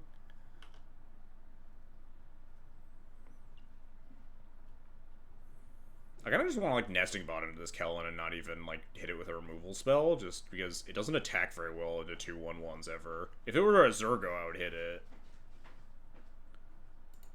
But I think I'd just rather use these to convert on other stuff.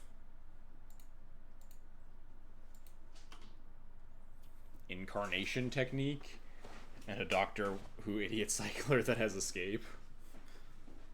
Interesting.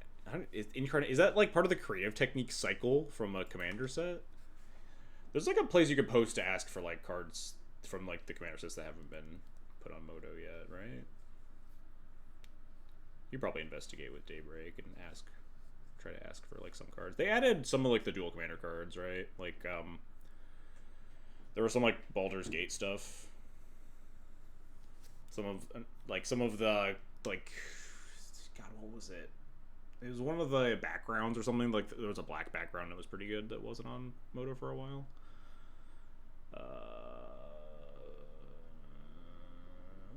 What am I doing next turn? Just casting Cloud, I guess. Yeah. Yeah, I'll take 2. I don't think it matters. I could just also kill this, huh? If I cast Cloud and then they kill Cloud and attack me for another 2.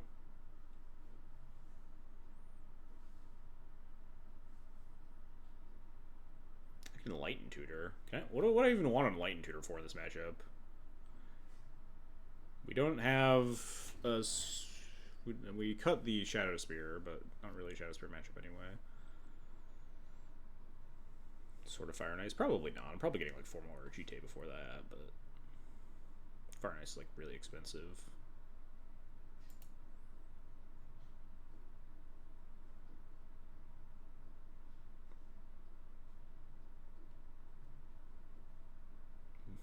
Yeah, we just cut the Shadow Spear earlier this link. I could just like kill both these things, honestly.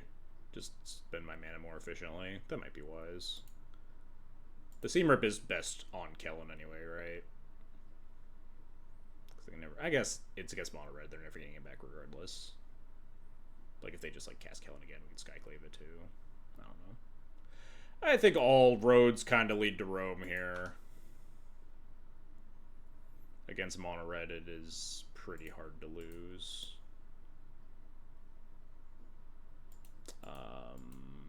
Am I willing to... I'm willing to block almost any haster here, I think. Like, especially at 3 mana. I don't think it's worth the 1 damage. This matchup is not won by a damage race ever. It's just won by connecting with GT. I wonder if I should have just blocked that robber, huh? If this was going to be my turn. Should have just, like, gained 2 life with my nesting bot. Oh, nice. We just get to Skyclave this.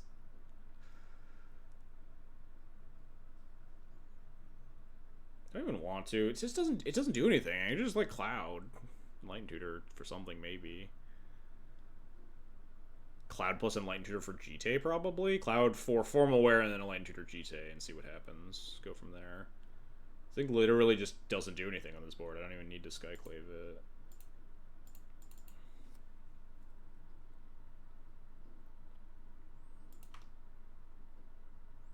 This would be a good spot to go grab Shadow Spear and cast it, probably, but is what it is, huh? Let's get 4 more. We have surprise end step GT potentially.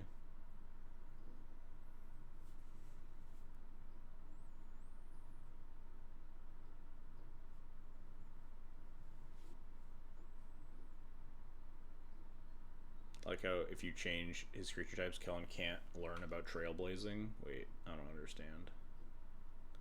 Oh, if he's no longer a scout, he can't become a detective.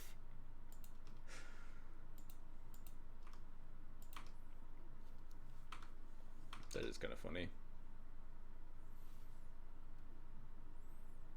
Worded that way so you can't like backtrack on his abilities or what? You can't like activate his abilities again. Oh yeah, because you could like double up on his triggered ability if it was not worded like that, right? Yeah, this is completely fine. Yeah, you can stay in the command zone, that's fine. Or you can stay in the graveyard. I'll block. Do I even want to grab GTA right now? I'm gonna 4 more back Cloud. I'm gonna have 1 mana left over again.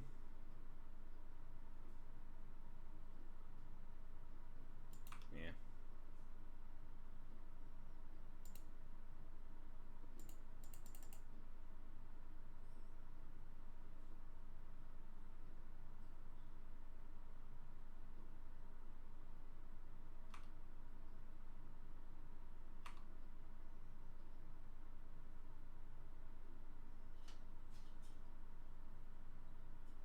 Get Masterwork of Ingenuity, and then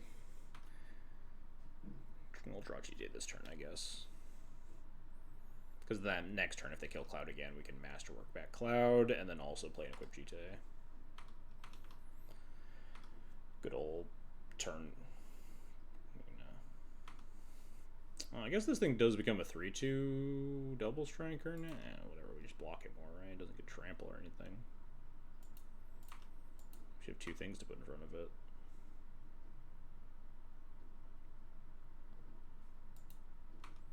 A 1/1. That's cheating.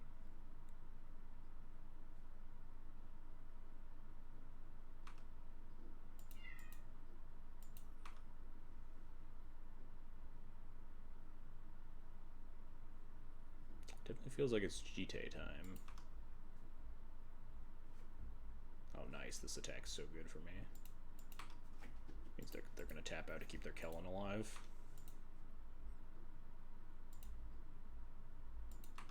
And then they're just going to get wrathed.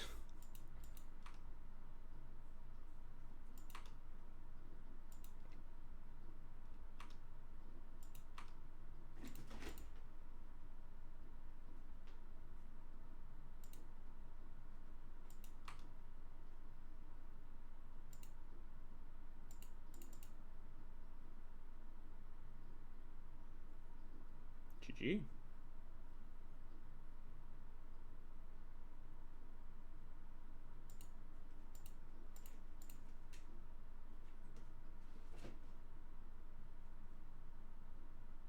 Got a Fire Blast in there?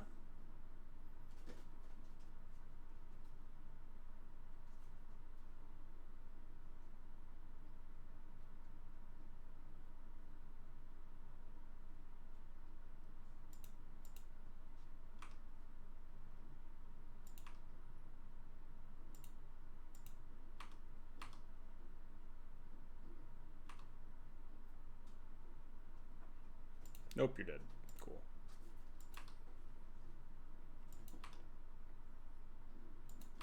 Good old 17 life.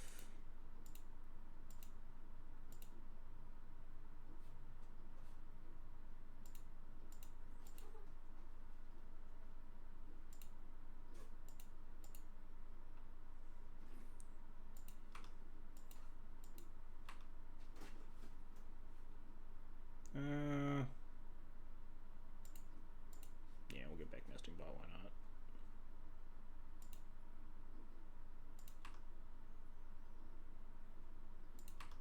Keep the 1 GJ counter on it, protect Cloud from some burn spells. Don't really care about the Thopter that much. This game's super over.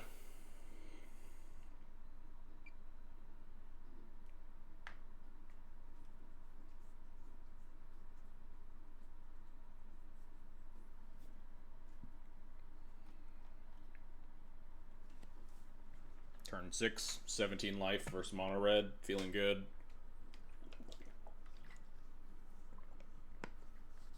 I have a near insurmountable board state.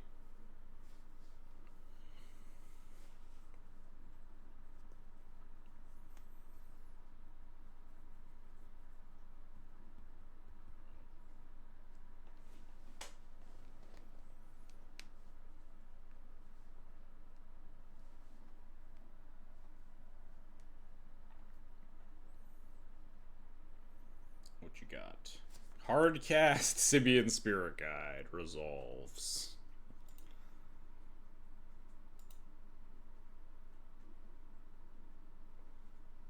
You got it, boss.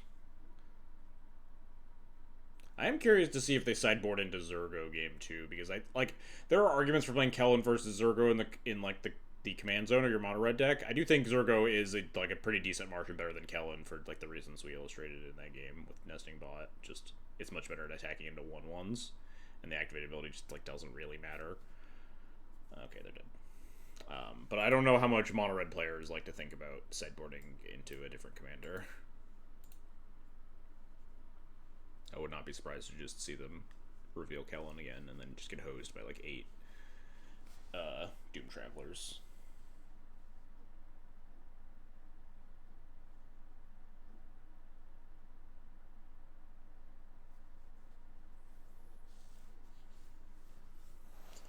Man, the mono red matchup's just so fucking good with Cloud. I don't know if I've ever lost it.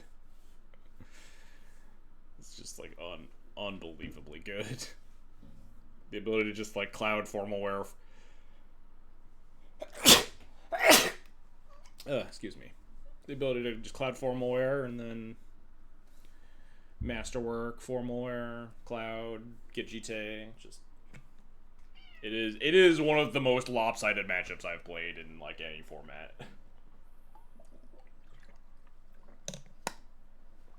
Just the deck, the guaranteed turn 2 blocker that also grabs Formal Wear and GT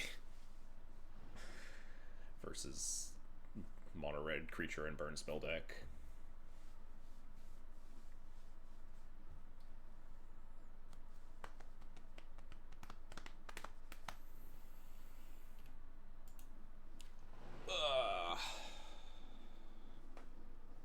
Nope, they just reveal Kellen again, huh?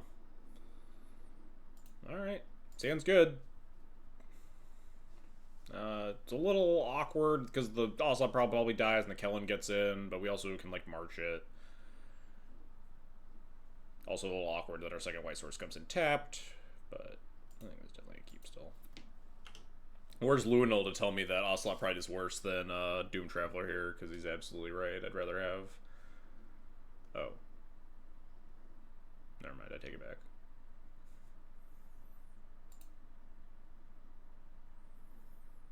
I could technically exile this, right? But I just don't care. I didn't even register we had 3 or 4 war in hand already, so we can just go get like Jite or Masterwork. They make a 3-2 Kellen, it still like doesn't... Actually, I'd probably just march it. They make a 3-2 Kellen here. I just like pay 2, march it. So I can attack with... Oh, nope. They're also killing my Ocelot Pride. Never mind. I take it all back. I mean, I still might march it. We'll see. 4 more back to Ocelot Pride. Kind of nice.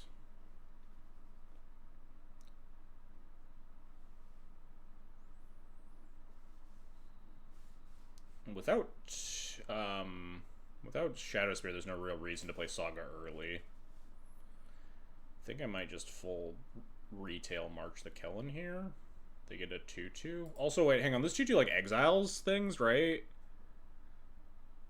So it actually is kind of awkward to like try to like block this. You can't form war back your Cloud because it gets exiled. But it's not a big deal because we can just form war back the Pride or something. And that's any damage, right? Or is it just this thing deals? The source you controlled would die exile instead. So actually Cloud is pretty bad here because I can't form war back.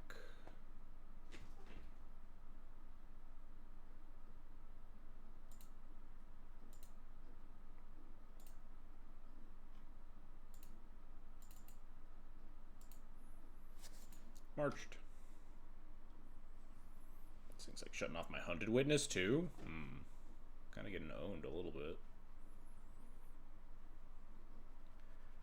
Saga, Formal Wearback, Pride. They bolt it. We play like Cloud into Masterwork. I don't know, then the Pride's exiled because the Kumano's in play. Maybe I should have marched the Kumano instead of the Kellen.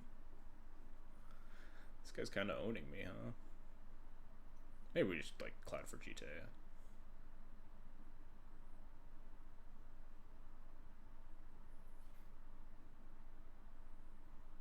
Cloud for Jite trade with this is probably not bad either. And play my tap land here.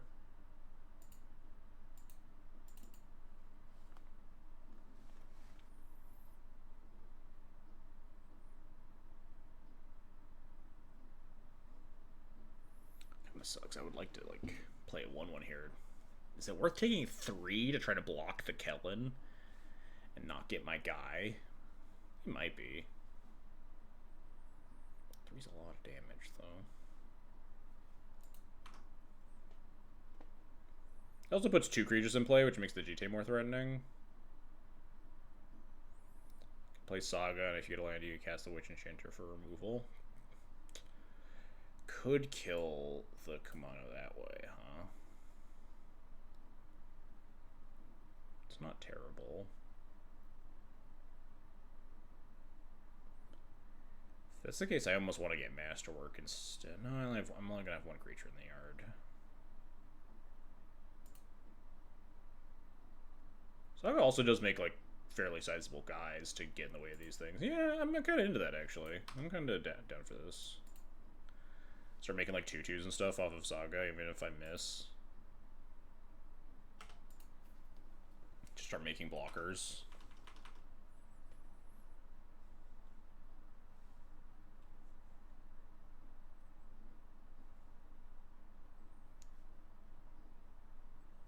Shoot Cloud. Yep. Oh, they're not forked bolting at my face. Sure. Missed 1 damage.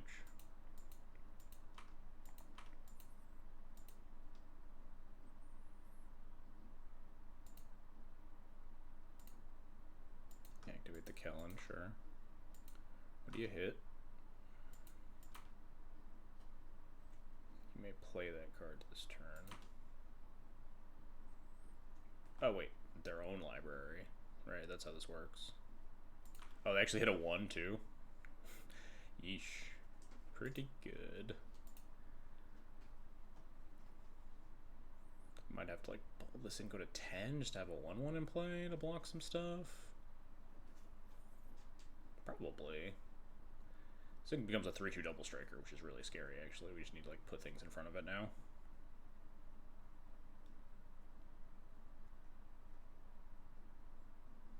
Even if they're, like, not very good. Into the Etching of Kumano. Yeah, kind of regretting not marching the Etching of Kumano instead of the Kellen, huh? Kind of just, like, fumbled my whole plan. I think we're still probably okay here. Why aren't we just, like, casting our spell and passing the turn? We can just play this guy, right? It's just incredibly efficient. Maybe we'll just draw a 4th land would be nice. So I don't have to bolt myself. Could also kill the Etching.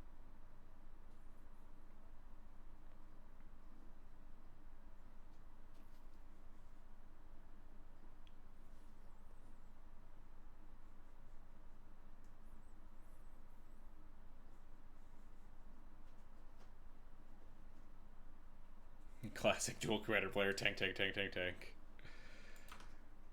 Tank with, like, the best possible decision and, like, clearly visible to both players. Okay, now that's interesting.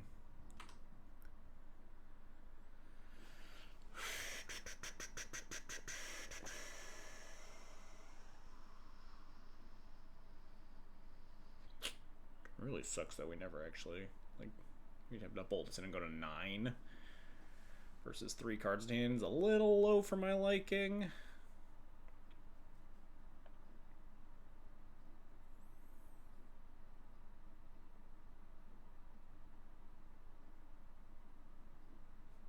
Oust the Kellen. Is it just, like, bolt this in, say go? Block this? I don't like 4 more back the Ocelot Pride necessarily, because it dies to almost anything. And then gets exiled. The Sago can, but, like,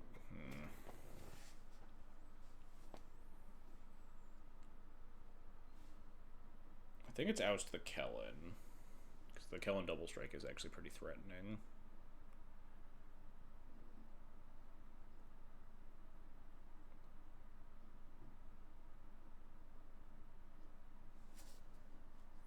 If I 4 more back the Ocelot Pride, I imagine it just gets bolted. This also being an instant speed could do something.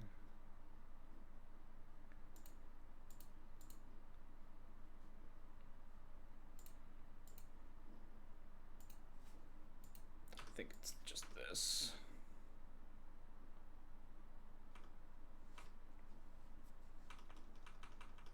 I guess if I play the Pride first, and then I can make a Saga token and then have, like, a 4/4 Saga that's much harder to kill with removal spells.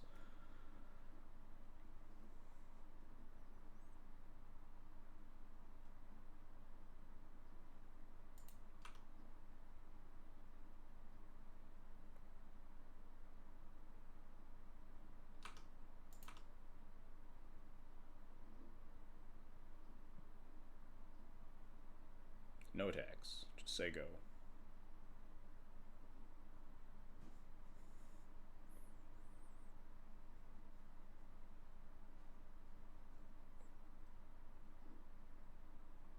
Yeah, not hitting this Edge of Kimono is actually pretty miserable. Because I could have even gotten, if I had, like, 4 more back to Ocelot Pride, but if this Etching of Kimono wasn't in play, then I could, like, Saga up the Masterwork to copy the Formalware, get the Ocelot Pride back a second time. Which would be, like, really fucking sick. Whoa, actually no attacks, huh? Be a really good time to have a Shadow Spear, huh? 1, 2, 3. 1, 2.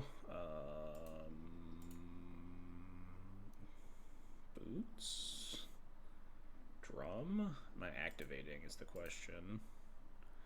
I could just like go for it with the GT. If I float, it goes to 3. It's just so. But if they had a kill spell, wouldn't they have just killed it and attacked me? I forgot to activate. I was so stunned. Oh well, they're very far from threshold at least.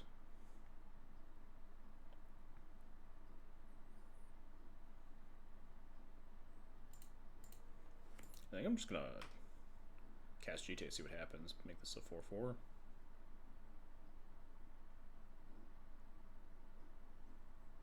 Depending on what happens, I can like form more Hunted Witness or whatever. Yeah, 4/4 seems pretty hard to interact with.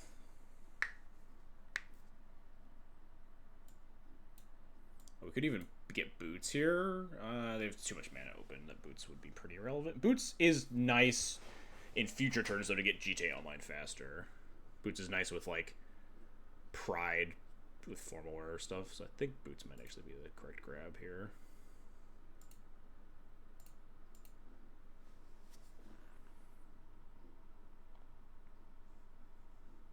Do you have a Bolt? If you do, we just Formal Wear back Pride. If you don't, we equip Attack. If it dies to something, we play Hunted Witness. And then we have Formal Wear, like, Boots. Gain a bunch of life.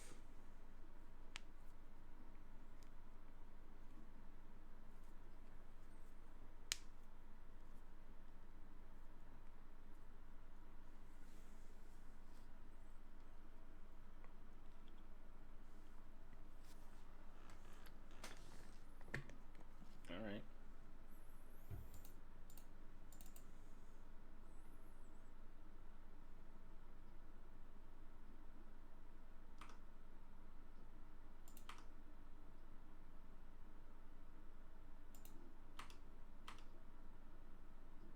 They have to have something. I guess they don't have to. They couldn't recast Kellen because they looted.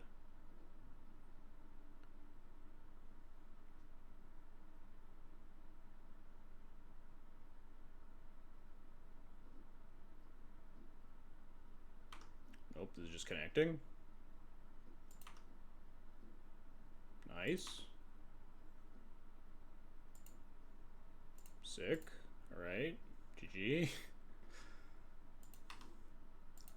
I don't know what the right timing is to, like, shoot things. I don't get why you'd go Kellen over Zergo. Kellen's, like, better value sometimes. You activate it, you get to, like, draw cards sometimes. Zergo's, you get to, like, dash. Like, they do have different upsets and downsides. I think Kellen's a lot worse in this matchup. But I'm not mono red pilled enough to, like, know what specific commanders you'd want, which...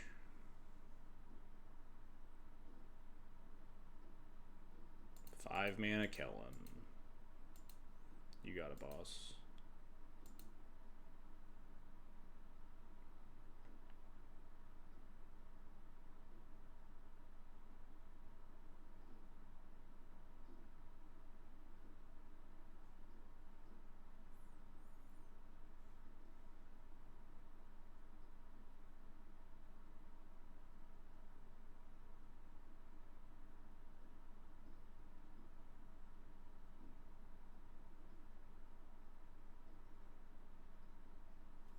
I don't think you're winning.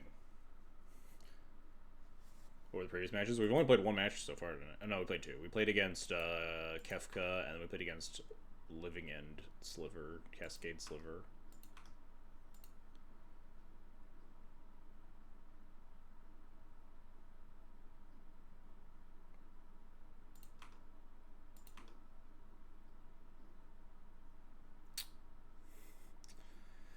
Is that better? Is that better than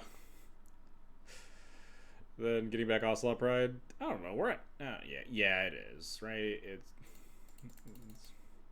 all roads lead to Rome, I guess.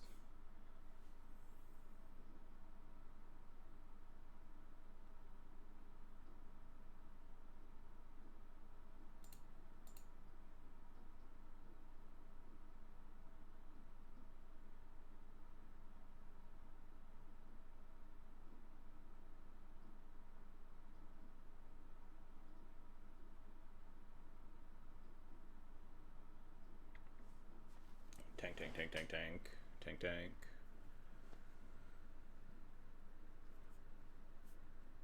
Opponent hovering over the concede button. I forgot to activate Ghost Vacuum again. Jeez. I'm just like so checked out from this game. Luckily they only have 2 cards in the yard. They're like nowhere near activating Barbarian Ring. I think I'm just gonna exile like these 2 and just hit. Get some more GTA counters. I don't even know if this is better than play formal or equip boots to pride or something. Get this shit out of here. For like 3 turns or whatever.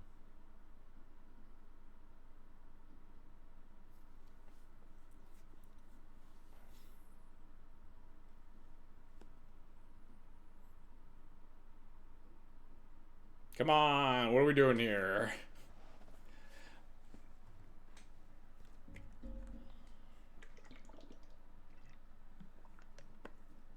You're dead, opponent. Thank you.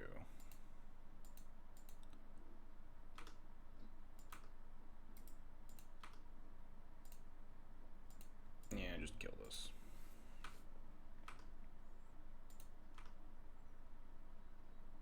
You know what? I'm gonna gain 2 life. I don't like... 9's like kind of an uncomfy number versus a mono red deck, right? It's like 3 lightning bolts. 11 just feels so much comfier.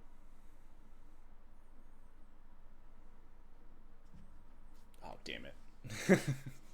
Oh, wait, no, I have a Parallax Wave. Everything's fine.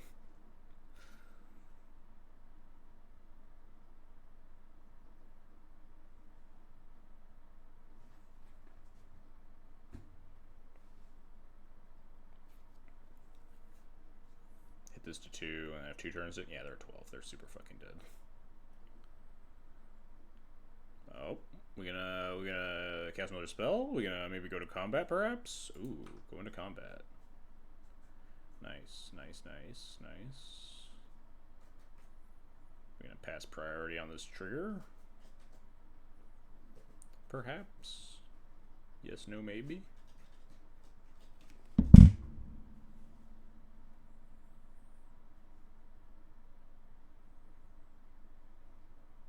I should have just Parallax Waved in main phase so they didn't have more triggers to put on the stack and then pause on. You can't hit me with the good luck, have fun, and then like play like this. Come on.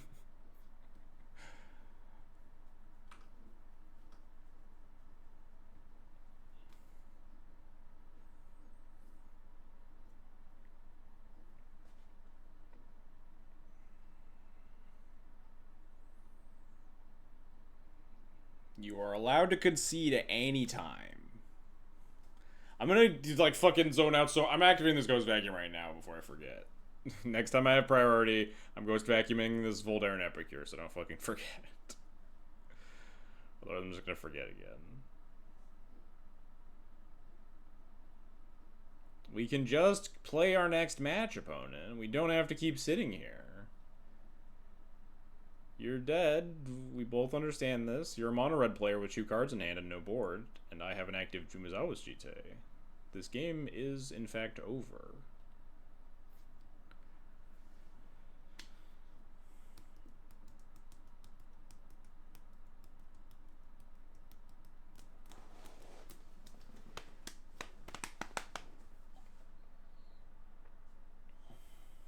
So, chat, anyone do anything fun recently? We got any fun stories to share?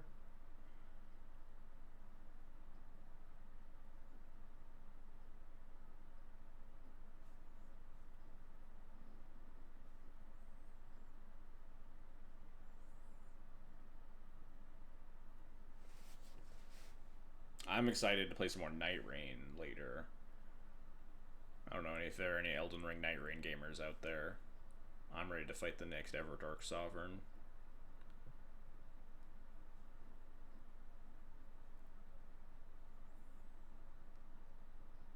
That's the concession point? Come on! We could have conceded like 7 game actions ago. Sheesh. Started FF7 Remastered. Nice. I've heard very divisive things about it. I played the first one. I didn't actually play, what was the second one? Rebirth or something? I think fans were mad because it's like not actually a remastered version of the name kind of lies to you. I don't know. I enjoyed the first one. I played it. I didn't play the OG one. Yeah, I think that's probably that probably helps. What is Celico?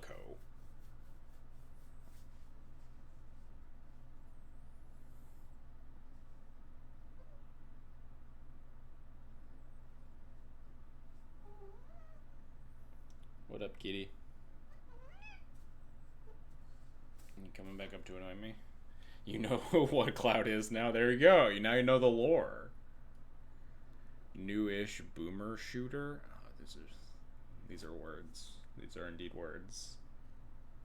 What is new? How does newish and boomer, like? Is it like because it's like old shooters, like fucking CS:GO ass?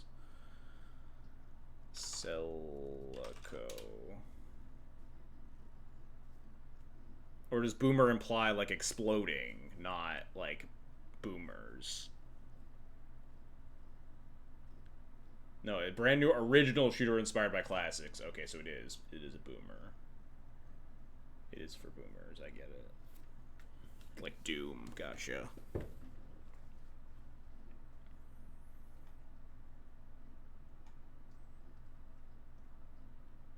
I was always fucking dog shit at shooters. Everyone grew up with like the Halo phase. I played some Halo 3, but I was like really bad at it.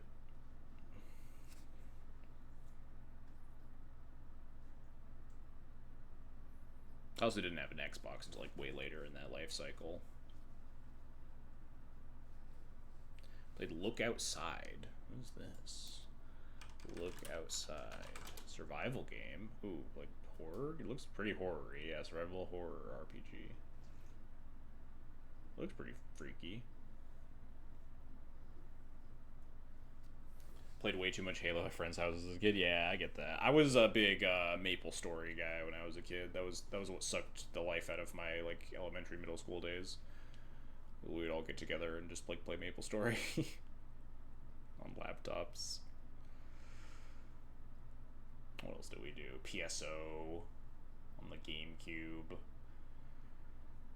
Phantasy Star Online was if we like talking about, I guess we weren't talking about this at all, but like they need the two things that fucking Nintendo needs to get their ass on and port GameCube games over to the Switch or the Switch 2 or whatever is Phantasy Star Online Episode 1 and 2 and Sonic Adventure 2 Battle. They get any of those on the Switch 2, I'm fucking first in line. I'm immediately getting a Switch 2. What the heck? We've gotten so many GameCube remake whatever ports over to the Switch. We got these are bangers. Why they need these locked and loaded in the chamber? Sonic Adventure 2 will make me to Switch 2. Absolutely. There's so many people that would probably like. It's unreal that they haven't capitalized on this market yet. Just mod a GameCube or Wii. If I wanted to play Sonic Adventure 2 on my GameCube, I would. What if they release a Monster Hunter for it? They're releasing Monster Hunter Stories 3 for the Switch 2. What's happening? We're playing against Mono Red again, huh? This hand's actually kind of ass versus Mono Red, but we're on the play, so I'm just gonna hit the key button anyway. I guess Cigar Zade makes his hand not ass, huh? We have like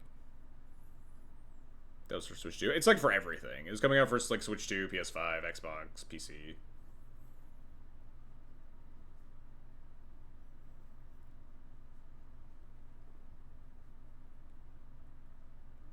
Okay, then I don't care. Yeah, we could play it even if we didn't have a Switch 2. I will probably have a Switch 2 by then anyway, though, because I probably want to play Pokemon ZA. I'm gonna fall asleep waiting for these fucking Mono Red players tonight. What is going on?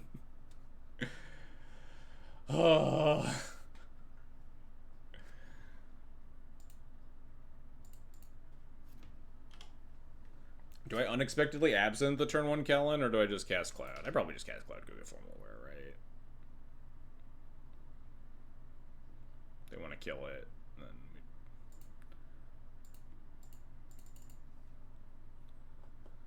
they don't want to kill it, then they don't get to attack, and then we're fine. It's actually, this hand's like not very good if they don't kill my Cloud.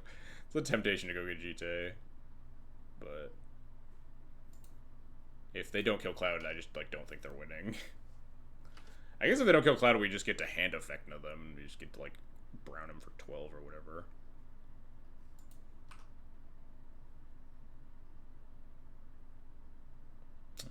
Not really a flute matchup, huh?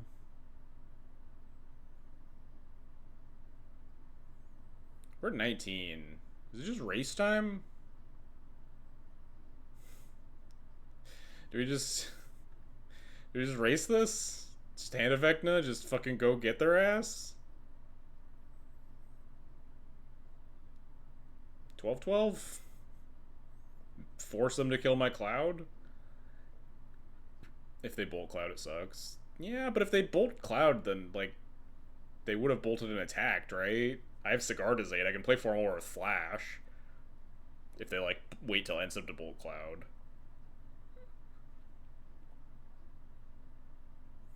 Also, how much does it even suck? We take, like, 3?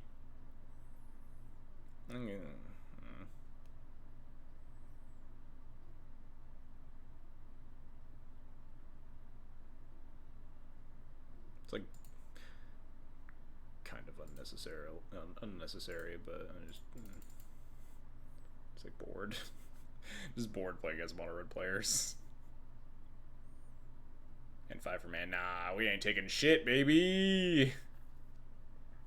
It'd be a lot better if it was a sort of War and Peace, I'll tell you that. But obviously, War and Peace is much worse in other matchups.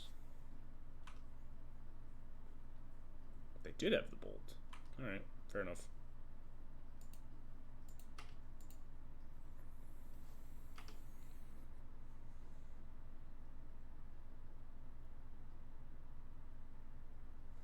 Yep, make a Wicked Roll token. Of course, this doesn't tell me what that is. Alright, that's fine. They're just looting.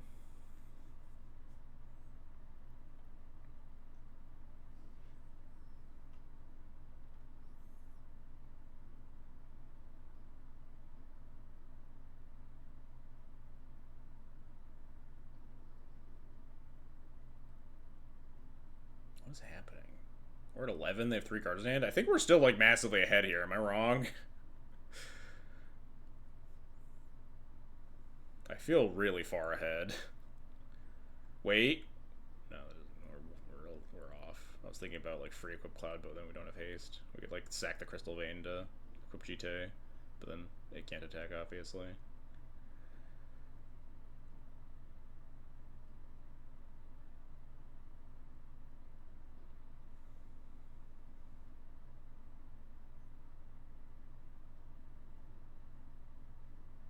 Cards in hand. Is the safer play to just play Draenith Magistrate and Unexpectedly Absent, and then next turn we can, like, we have the creature in play and we can, like, 4 more back Cloud and get GTA and potentially equip attack? Might be the safer play, because if I spend my whole turn 4 more in Cloud and they just have, like, a bolt or whatever and they hit me again, it's not that great.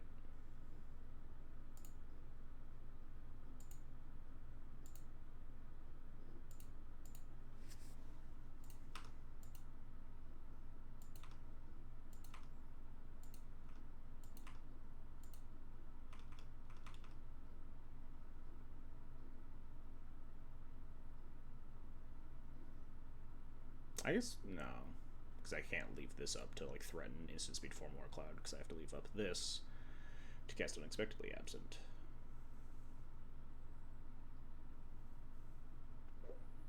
Alright, this game's on a timer. Wait, no, we can Unexpectedly Absent this, never mind.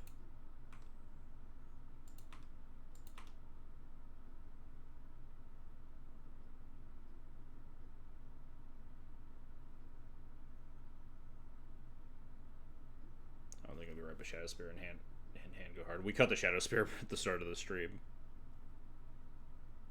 Absent and then flute it? I might absent it and then just, like, GT Draenith Magistrate.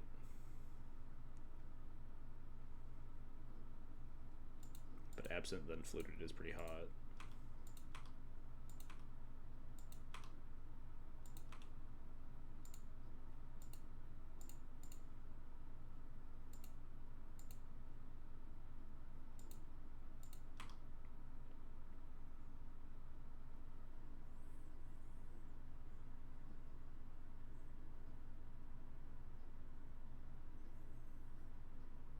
1, 2, 3, 4, 5, 6 mana.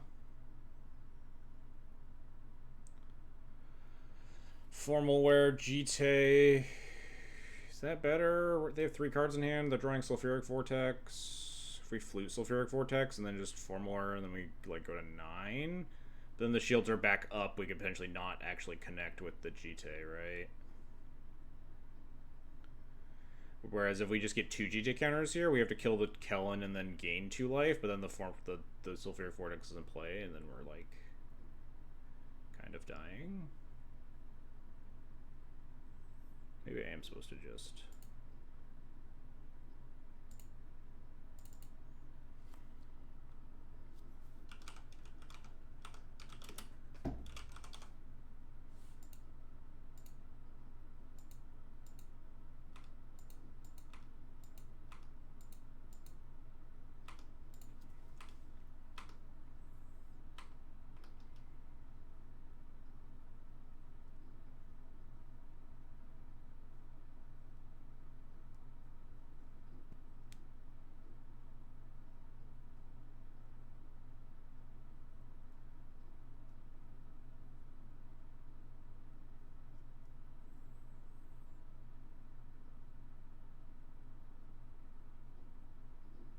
Three mana.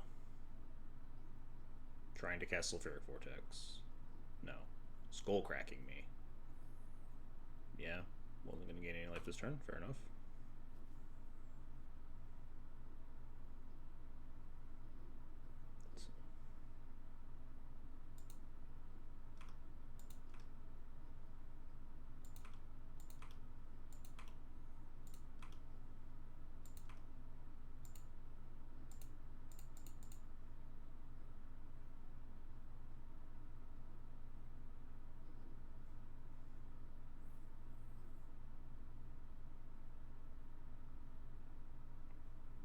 Yeah, no, this is the awkward part. If they have like a bolt.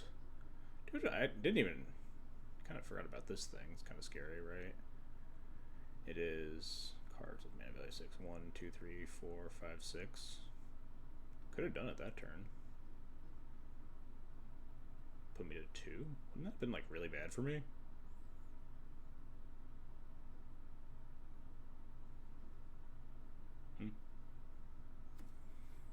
Oh no, they can't. Drannith Magistrate. Got him.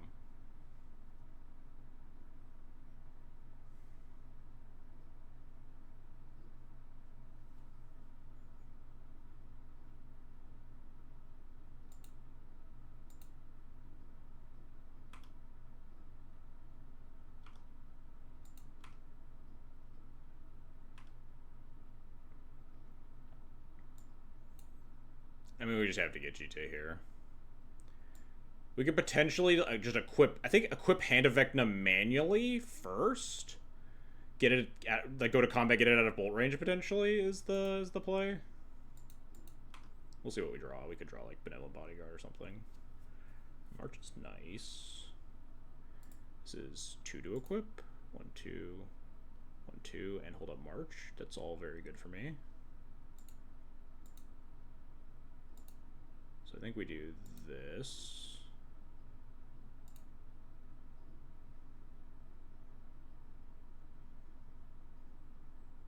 And then go to combat. If they bolt it with the triggers on the stack, we just GTA the Drannith instead. Kill all their shit.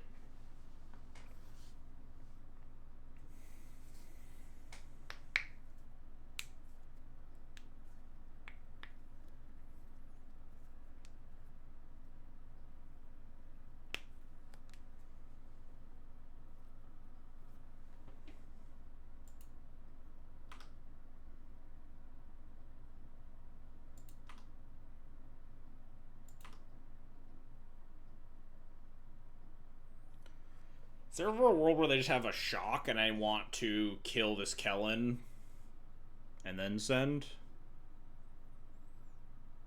Because we're at 6 and I really want to make sure that I get these Jite triggers? Probably, right? This thing's a 10-9. It's not dying anymore. And we just win if we connect with Cloud holding GT.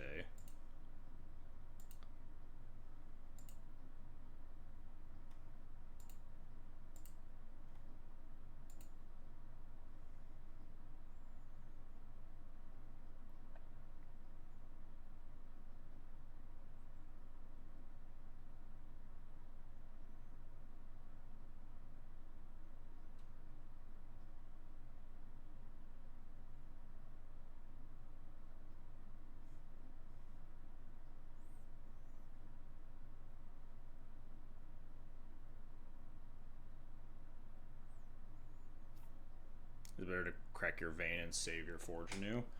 I don't think the forge anew is going to matter this game, but maybe. Probably not, honestly. Because we probably want like 6 mana to be able to like recast Cloud, plus like casting equipment or whatever.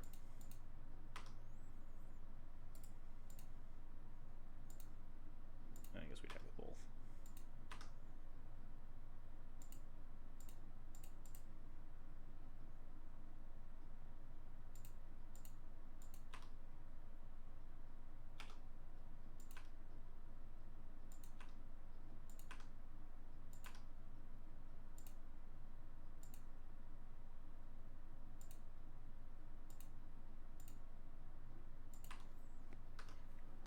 Wasn't sure it was considered. Yeah, I might have processed it a little bit in my head.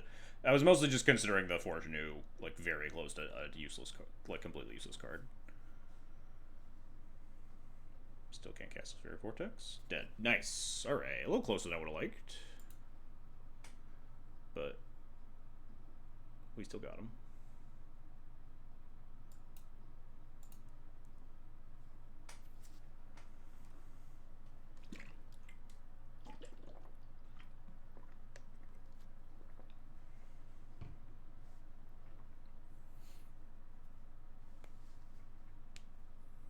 Oh yeah, definitely an all roads lead to Rome situation, and most of that matchup in general. Yeah.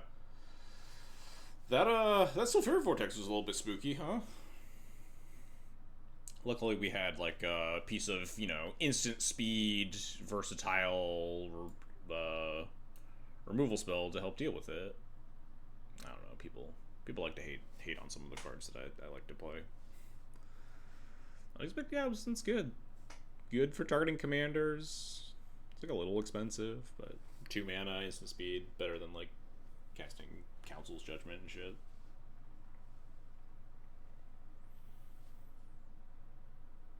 We did have to also like pair it with the Disruptive Flute. It was kind of awkward, Worked out pretty well that game though.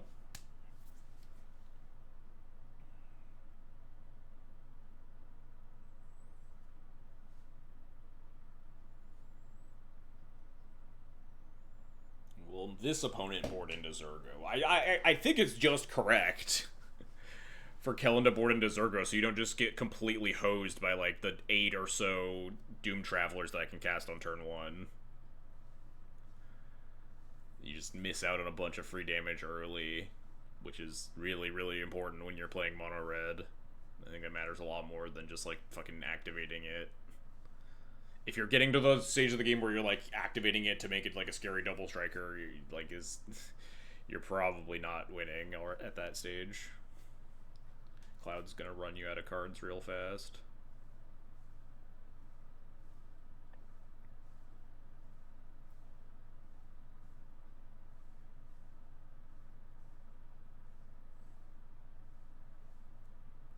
The hand effect to play that game was probably like stupid and greedy, but I was just really tired of playing against like mono red players.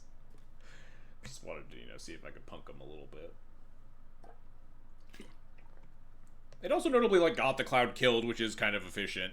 I think the smart thing to do is probably just like pass the turn and then just end step equip the Hand of Vecna to make it a threat, and also just have all my mana up the following turn to continue to be able to like threaten blocks. And I'm also holding a Form Aware at that point, so they still can't like kill the Cloud and then attack.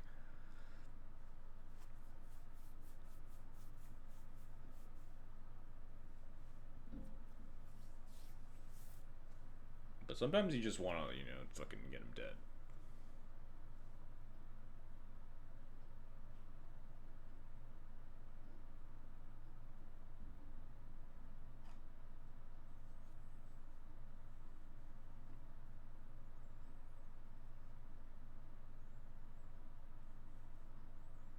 Please let me see that you reveal Zergo. You've boarded into Zergo from Kellen. No mono red player is ever gonna actually do this to me. I'm just like insane. Everyone, like the Kellen players just think Kellen's always better, and the Zergo players just think Zergo is always better or something. I don't know if mono red players have considered their options of being able to board into different commanders and different matchups. Sometimes I think I'm like the only person that actually thinks about that. Oh, this hand is dog shit, huh? It's got like 2 duds and a 1-lander.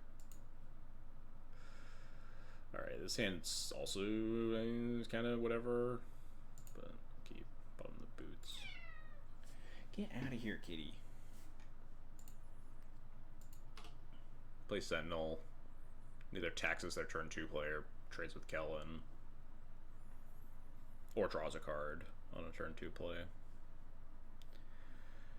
We then have the ability to march Kellen, or play Cloud, or hold up Felia, blah blah blah. Get out of here, kitty. What is your problem? Go bug your mom. Alright, after this game, we'll do the giveaway. As well, we got more play points. Alright, cast Esper Sentinel, say go.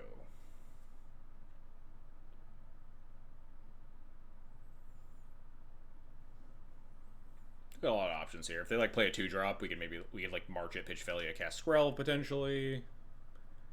Might just cast Cloud. I'll block. Don't absolutely fucking yep.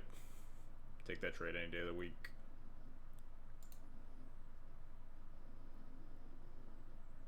Suspend Rift Bolt and play Grim Lavamancer, huh?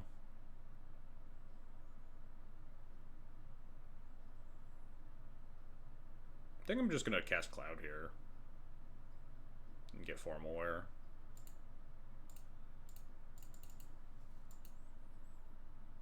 We have the ability to like march this plus play Skrell the following turn if we want.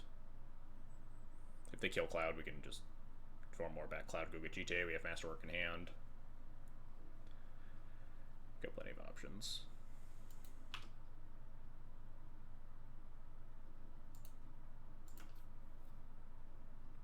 Do you think at some point that these mono red decks should play some sort of graveyard hate with how bad their Cloud matchup is and like how often you just go get pre-roll for more completely just like every single time?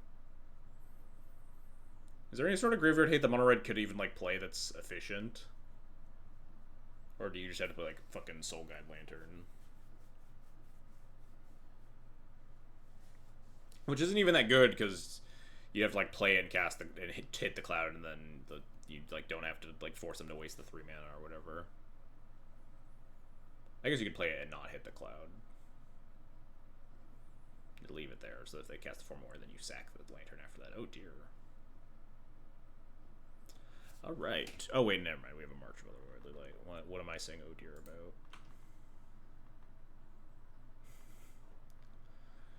Flute the Lavamancer. It's kind of fun. Cemetery Gatekeeper isn't the most embarrassing card. I have no fucking clue what that does, but I imagine it's a graveyard hate card of some kind. Alright, so we need 2 plus a pitch card plus 1 mana. I almost want to get like Felia going so I can go grab Jite. I only have 3 cards in hand. I kind of want to pitch the Skrell. If I could like take another 2 and like cast the Felia here instead. Could just 4 more back Esper Sentinel this turn and leave the Vortex in play. Could just pass the turn and like make it their problem a little bit. I guess the Lavamancer could always kill the Felia. I could flute the Lava. Well, I mean, they didn't need another card in the graveyard. I'll just pass.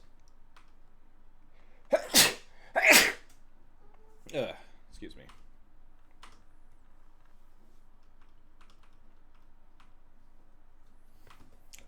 Kitty, get. What is your problem tonight? I say that like she's not like this every single night. Take your 2 damage, please.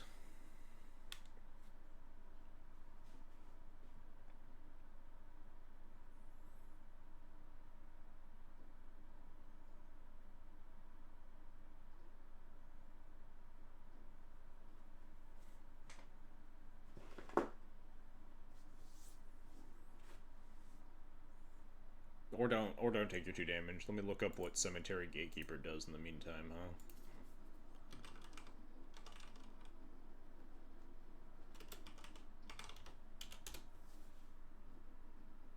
I don't know how to spell cemetery, Jesus.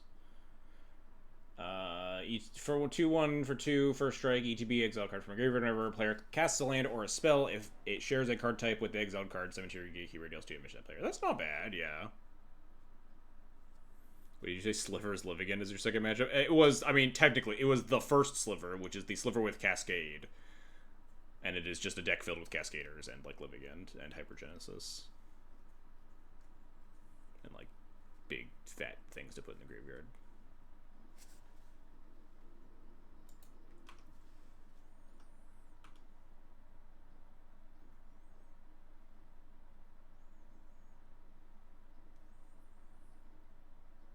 So my plays here is probably dictated a lot on what my opponent wants to do this turn. If they just like recast Kellen or something, I think it might just be a Felia turn. So I can Felia Cloud and go get Formal Wear, or go get Jite.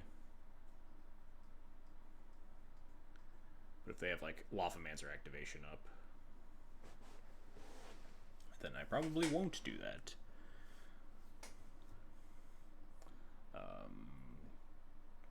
Yeah, alright.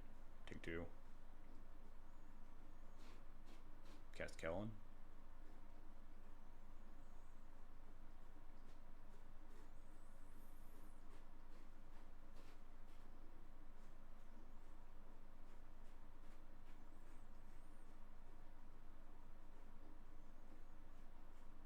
Yep.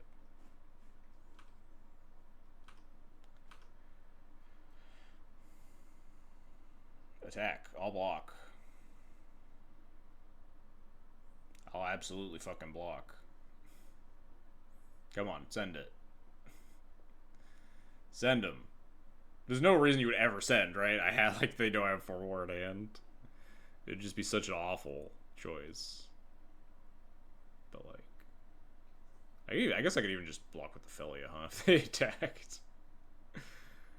Alright, sure. Alright, so what's my plan here? Is it Felia, untap, take 2, go to 11... March this, Flicker, Cloud, go get Jite. A little scary in terms of, like, guys I have back to block. I'm at 11 life, which is not a lot. I don't have the 4th land to get the Jite online.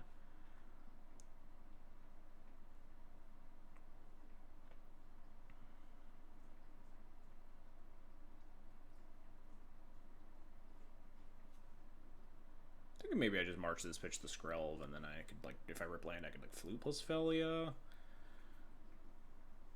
I don't know. I think I like just staying at a high life total. 2 cards in hand.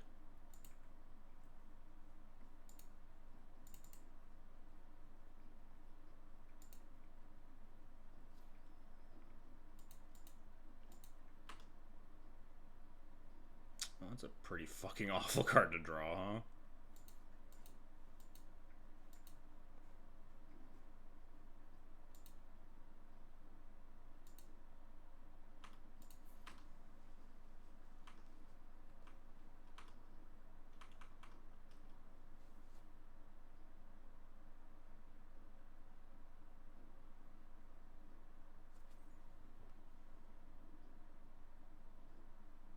Are Lawfamancering my Cloud. Nice. That's great for me.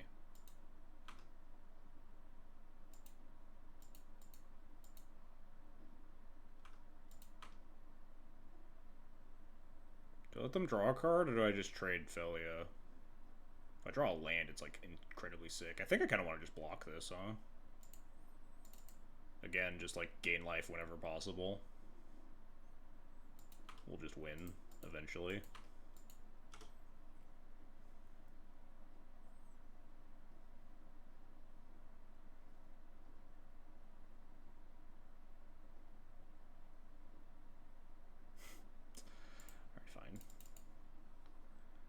Guess no land for me. I kind of want to... Is it crazy to Formal Warback Felia here instead? Without land 4? Like... The Felia getting online means I can start like flickering the Formula and get more value. It also means that it doesn't like just die to a bolt. 4 toughness. It will probably die to a bolt as soon as I flicker the Formula, but then again, I'm just accruing more value. It also means I could like seam rip the Kellen again and then flicker. I kind of want to get, let's get Felia back. We have Masterwork, so we can always get the Cloud back eventually. It's a bit of a punish if we draw land 4 exactly next turn. We obviously can't get GTA online, but we're also at 13 still.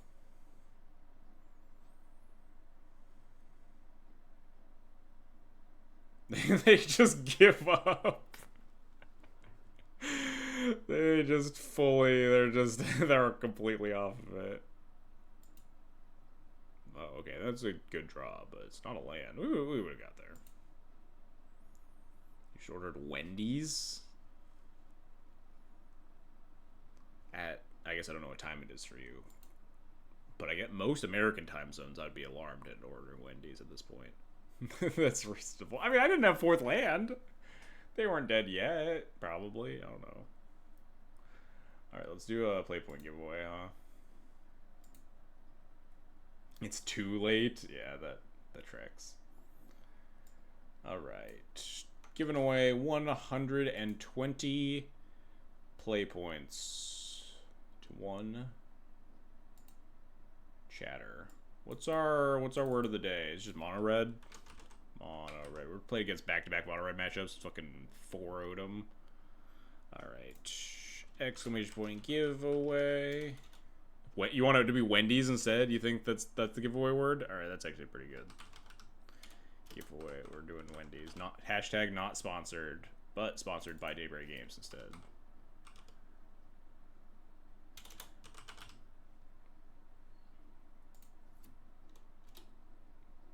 Type Wendy's in the chat for 120 play points. Anyway, I'll be right back. We're into the bathroom. Win the giveaway. We'll finish round 5 here. All that good stuff. Don't do anything while I'm gone. Chat, watch her.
Did she do anything while I was gone?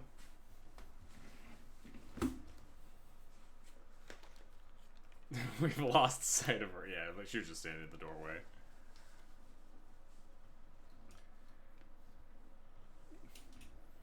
Literally any colluding I'm in. Did you get back home from your LGS where you played Paper Legacy? Did you have fun? Oh, also, thanks for the subscription, Hooch Bazooka. Much appreciated.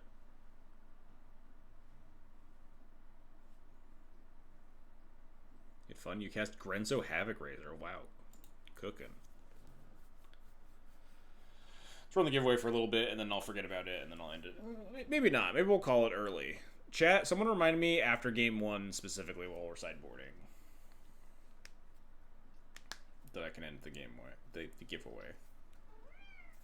Grenzo Havoc Razor is a fucking banger, though.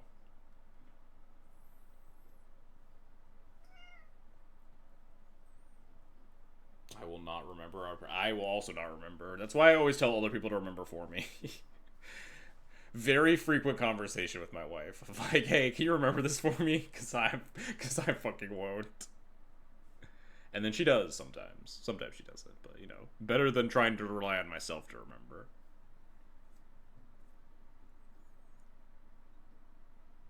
Five triggers and stole your Cloud Post opponent's Bith Needle. Wow, that's pretty fire. Cloud Post versus Goblins gotta be, like, pretty crazy for you. Alright. Lier! Ooh, alright. Pretty good run of the bracket tonight. This is not a great Lier hand. Hasty Felia. It could be good if we draw a white source, especially this hand's like the nut. I'm gonna keep it. The seam rip's pretty bad. All of a sudden.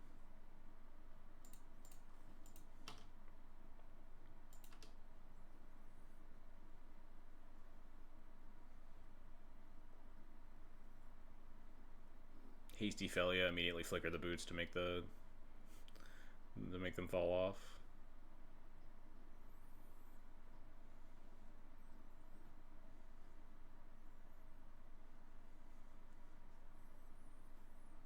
I might end up playing the seam rip out at some. Oh, never mind.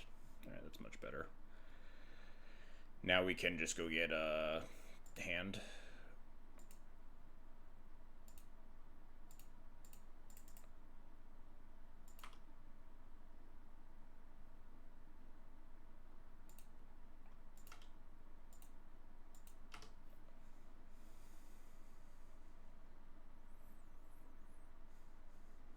Oh, I shouldn't have 6. I have a fucking Reverend Mantra in my hand to protect my Cloud from bounce spells.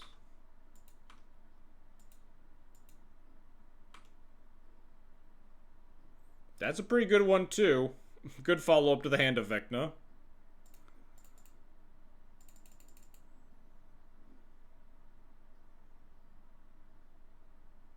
After it maybe gets countered.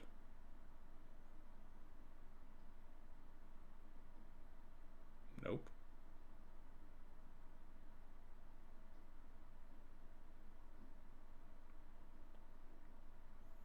Suspend. No thank you.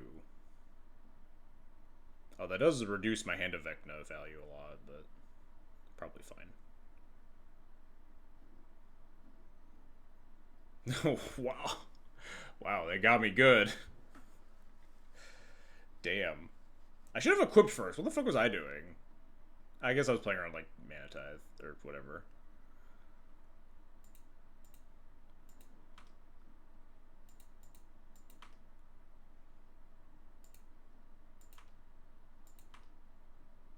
This does mean that, like, I have hasty, like, threats now, which is pretty good.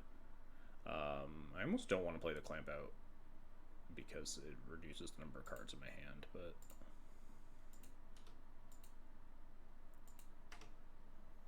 This is a problem, because this is the like, turn you really want to get in. 4 mana turn's really scary. This 4 mana is not like the pop-off turn always. It can be. Bottom's a good sign for me. Psycholorian revealed, also a good sign.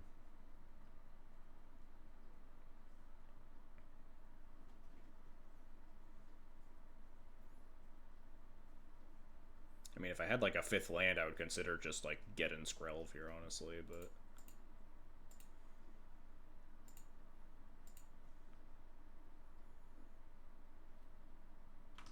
What do I get here? Can I get anything relevant? I guess I just go get Sword of Feast and Famine for the following turn? Does that matter? Just doesn't. But might as well. Sash. Oh, yeah, maybe Sash is better. I mean, if we have 2 white sources, it's not really better.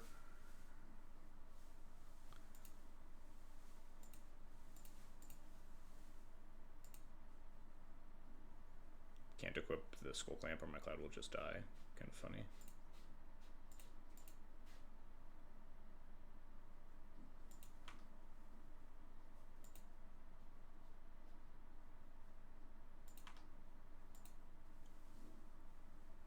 I mean, I'm just going to try to 2-turn lethal them and hope that I don't die next turn. Please no kill, please no kill, please no kill. Please no kill.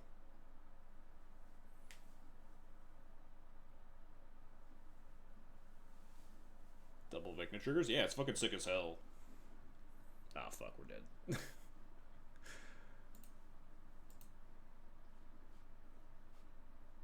Wait. Oh, yeah, this is,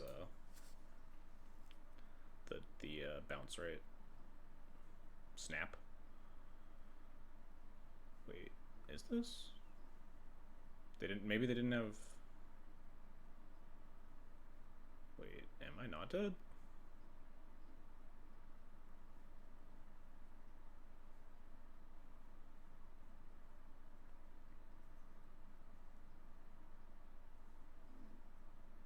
Twiddle. Does that do it? You 5 mana, right? No. Oh, they had Snap in hand. Okay, yeah, we're super dead. Right. 3, 4, 5.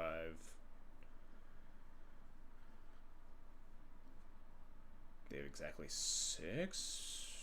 Untap. Maybe we're not. I don't know. Whatever. It's their problem, not mine. Oh, extra planar lands. I don't know what's happening. I should stop thinking about it and just let them go nuts. They only have 5 here? That means Lear doesn't kill me. Spell Seeker for something?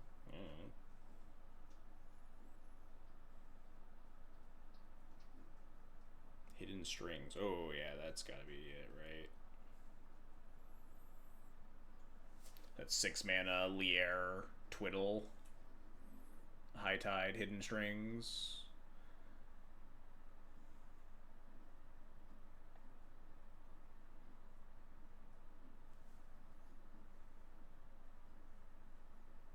I probably should have got like Fire and Ice. Just thinking about like trying to connect through a blocker, like a random blocker, and they have like 2 creatures in the deck or whatever.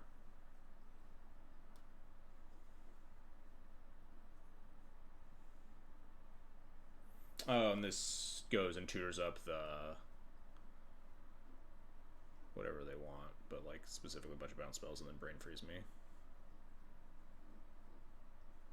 Yeah, Merchant Scroll, and they get to double Merchant Scroll. Okay, we're pretty toast here, huh? They get... Oh, Intuition is like triple Demonic Tutor ever, get like Turnabout and all that. Alright. We'll die here. That's fine. Sometimes you get turn forward. This is like a turn 4 to 5 combo deck, and we didn't have great interaction. It's possible I should have equipped the Lava Spur Boots first on that turn. Play around like double bounce spell versus play around mana or whatever, Force Spike. I don't even know if Force Spike's in the average Lear list. Lear deck seems to... Yeah, Lear's a really good deck. A deck that regularly like shows up in the mini challenges. One of Cloud's rougher matchups too, because Cloud doesn't have a ton of like great interaction. Man, if we'd hit a land too, we could... No, we drew the scroll for turn, never mind. Alright, yeah, good enough for me.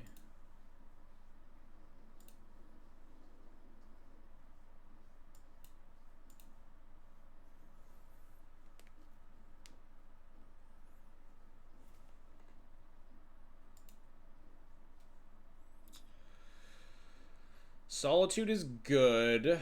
Jolted Awake and On Thin Ice are pretty bad.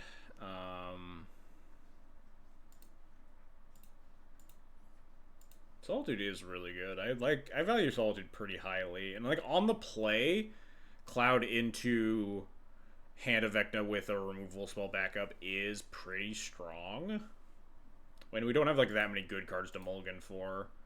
Like Dranith, Ethersworn, Ranger Captain, Geddons. Duel Commander best 3, no sideboard looks so funny in MTGO. You can sideboard. You can swap your commanders. You'll keep this on the play. I guess I have to move to discard. Kind of awkward. Oh no, we're on the play. That only happens on the draw. Does anyone do that? Yeah, I do that. I guess not really with Cloud. With Felly, I did it a lot.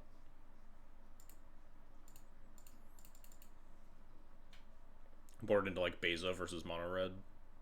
Now you just board if you're playing Felly. Ouch. I guess we leave it in the yard for Jolted Awake. And then if that gets killed, then we just cry a lot.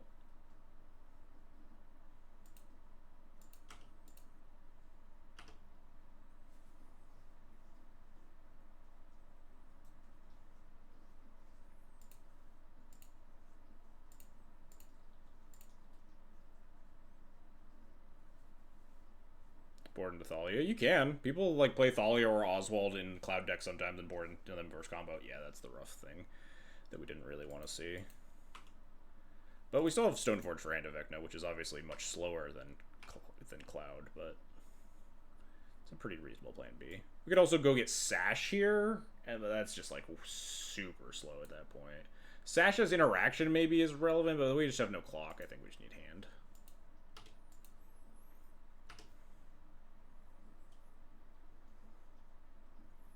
Really rough start for me from like 1 mana counter into 2 mana counter out of Lier's a tough one. And they don't have to like sculpt or anything. Go get High Tide. Or Turnabout, whatever you're missing. Unexpectedly Absence, nice. We can't cast anything extra here, we just...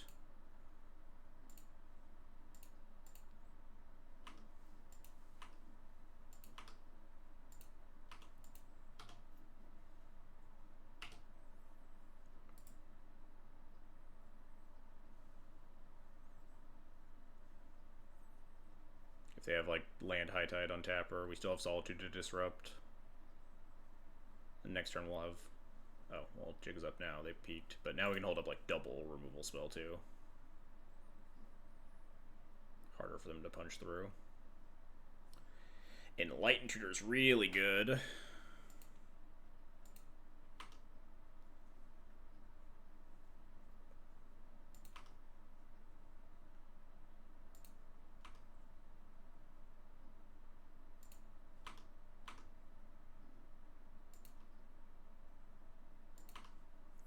I think I'm just going to cast Hunted Witness here, holding up Unexpectedly Absent and Solitude. Or, like, just E-Tutor for Earthsworn. But I could also E-Tutor for Earthsworn on Upkeep or whatever.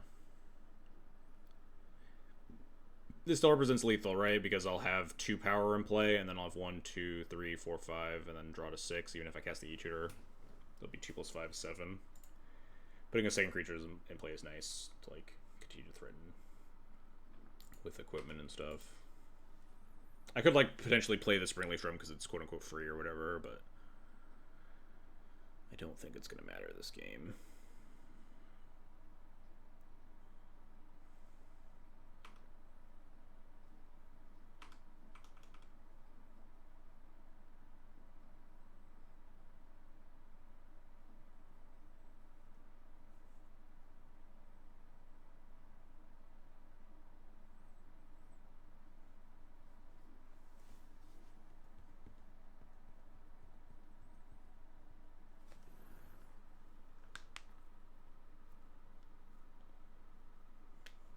I feel like it's pretty tough for them to combo through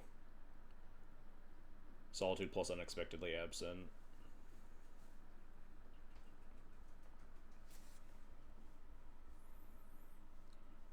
But like it's definitely not unheard of.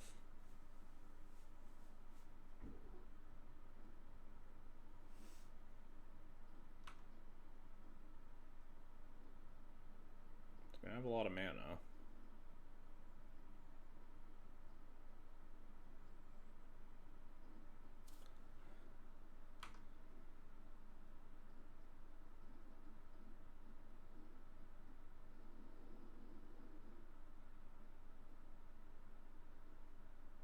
Oh, it's actually horrible. They have counterspell plus spell snare up, right? With 3 mana exactly.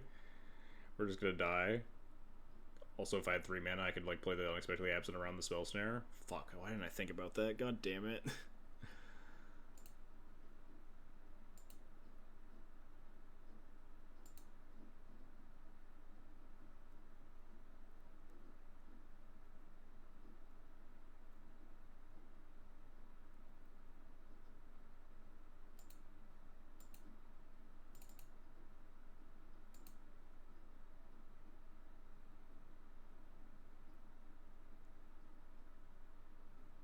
Oh wait, my stuff can't be countered. That's how this thing works? Oh, fuck. Huh. Wow, I would have got owned by that in paper 100%. I've never read that line of text in my life. That no spells could be countered when Lier is in play. I guess I just put their Lier on the top of their deck for them, though, which could be bad if they just, like, make enough mana and then draw a card. Wait, I guess it's, like, only 2 mana difference. But that it definitely could be the make or break, because they have 7 mana here. But then they're, like, really out of gas, I think. Whatever. Out of my hands again.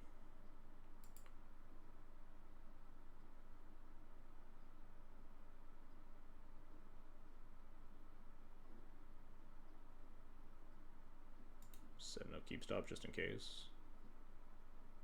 They pass the turn, but also aren't dead somehow.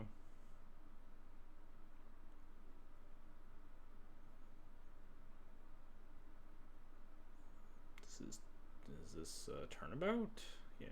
This probably kills me. It's like 13 mana, right? Layer costs 7. The turnabout again. Jeez. Maybe I should have just let the High Tide resolve, I think. I don't know what I was thinking. Could just hit this twice.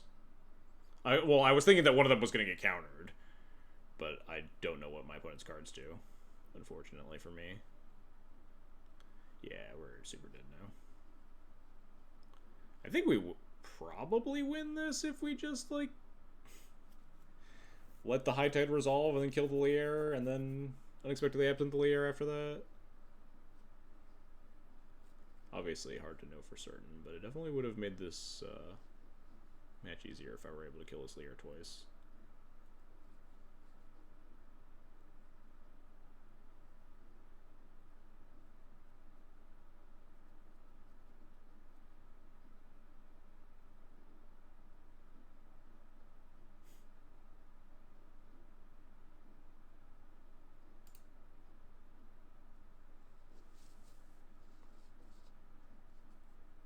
Should end the giveaway. No one reminded me. Dang it, chat. I can't believe none of you reminded me. Last chance. Type Wendy's in the chat. Get your 120 play points while we die here to Lier.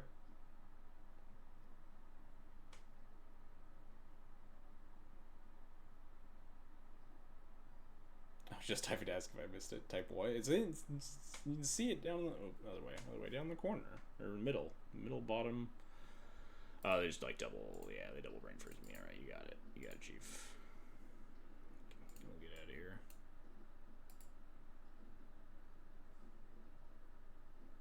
Free me from this prison. Where are you? There we go.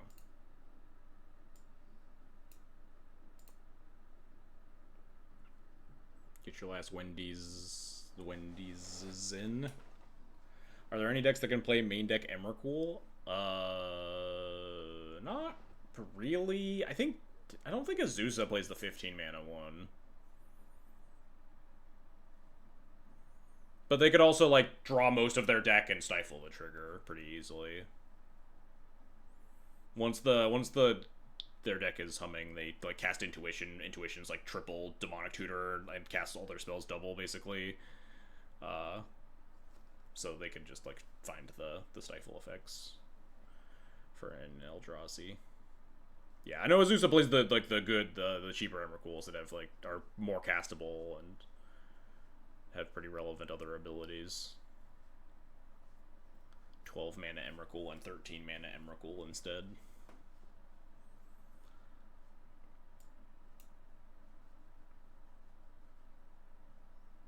15-mana Emrakul's banned, that would be a reason not to play it. You could play like the other Eldrazi potentially, but they're like just not really good enough probably. And like again, if you wanted them to tech for Leer, I don't think it actually does that.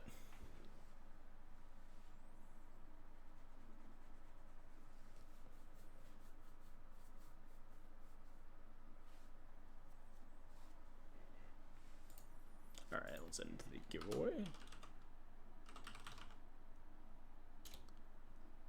Kate 2, you are the winner. Do you like Disruptor Fluid deck? We actually just added it this league. It had a pretty good lineup. I mean, the only it was bad in the mono red matches, but mono red's like super free, so I don't think it mattered. I like it in theory as like a tech choice. Just a card that's good at like helping you break serve in the mirror when you're on the draw, as well as just being a card that's pretty good against combo decks. You get to like name Maze of Ith against Azusa, or like if you have it on turn 2 against Azusa, you can just name Azusa with it sometimes. As well as just like obviously you get to board it again, or you get access to it against the combo decks like Lier.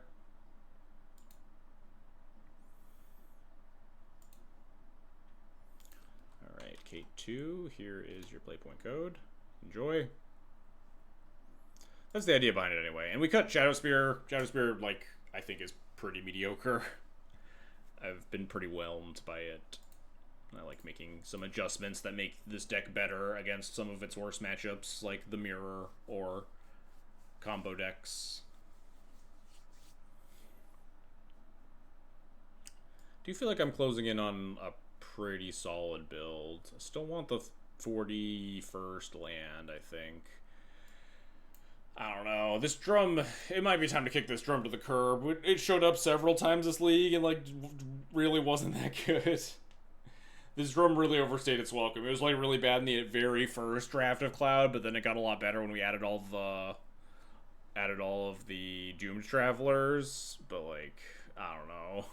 I kind of hated it. I'm a big Springleaf drum hater. We'll see. I think it's next on the chopping block. Maybe I just want it to be a land instead. Turn 3 Geddon was good. That is true. It did show up. That's fair. It showed up against you. And we got to cast turn 3 Geddon. It also showed up, like, being much worse than a land, like, at several other points in the league. So, hard to say.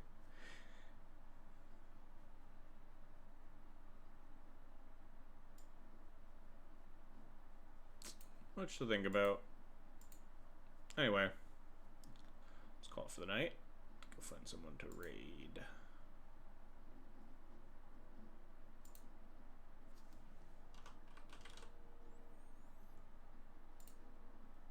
Of course, Harain is online. He's always there for me when I need someone to go raid. Anyway, thanks for watching. Hope you had a good time. We'll be back next week. Like I said, we might play some Legacy. We might play the LCQ if I gather enough QPs and have the actual desire. We'll probably just play some more Duel Commander. And if we even play Legacy, we'll probably just like lose round 2 of the LCQ and then go play Duel Commander anyway, so we'll see. But yeah, we'll catch you all next week. Thanks for watching. I'll let you know how the Duel Commander challenge goes as well. Mini challenge that I will probably be playing in Sunday, or Friday. We'll see. All right, later.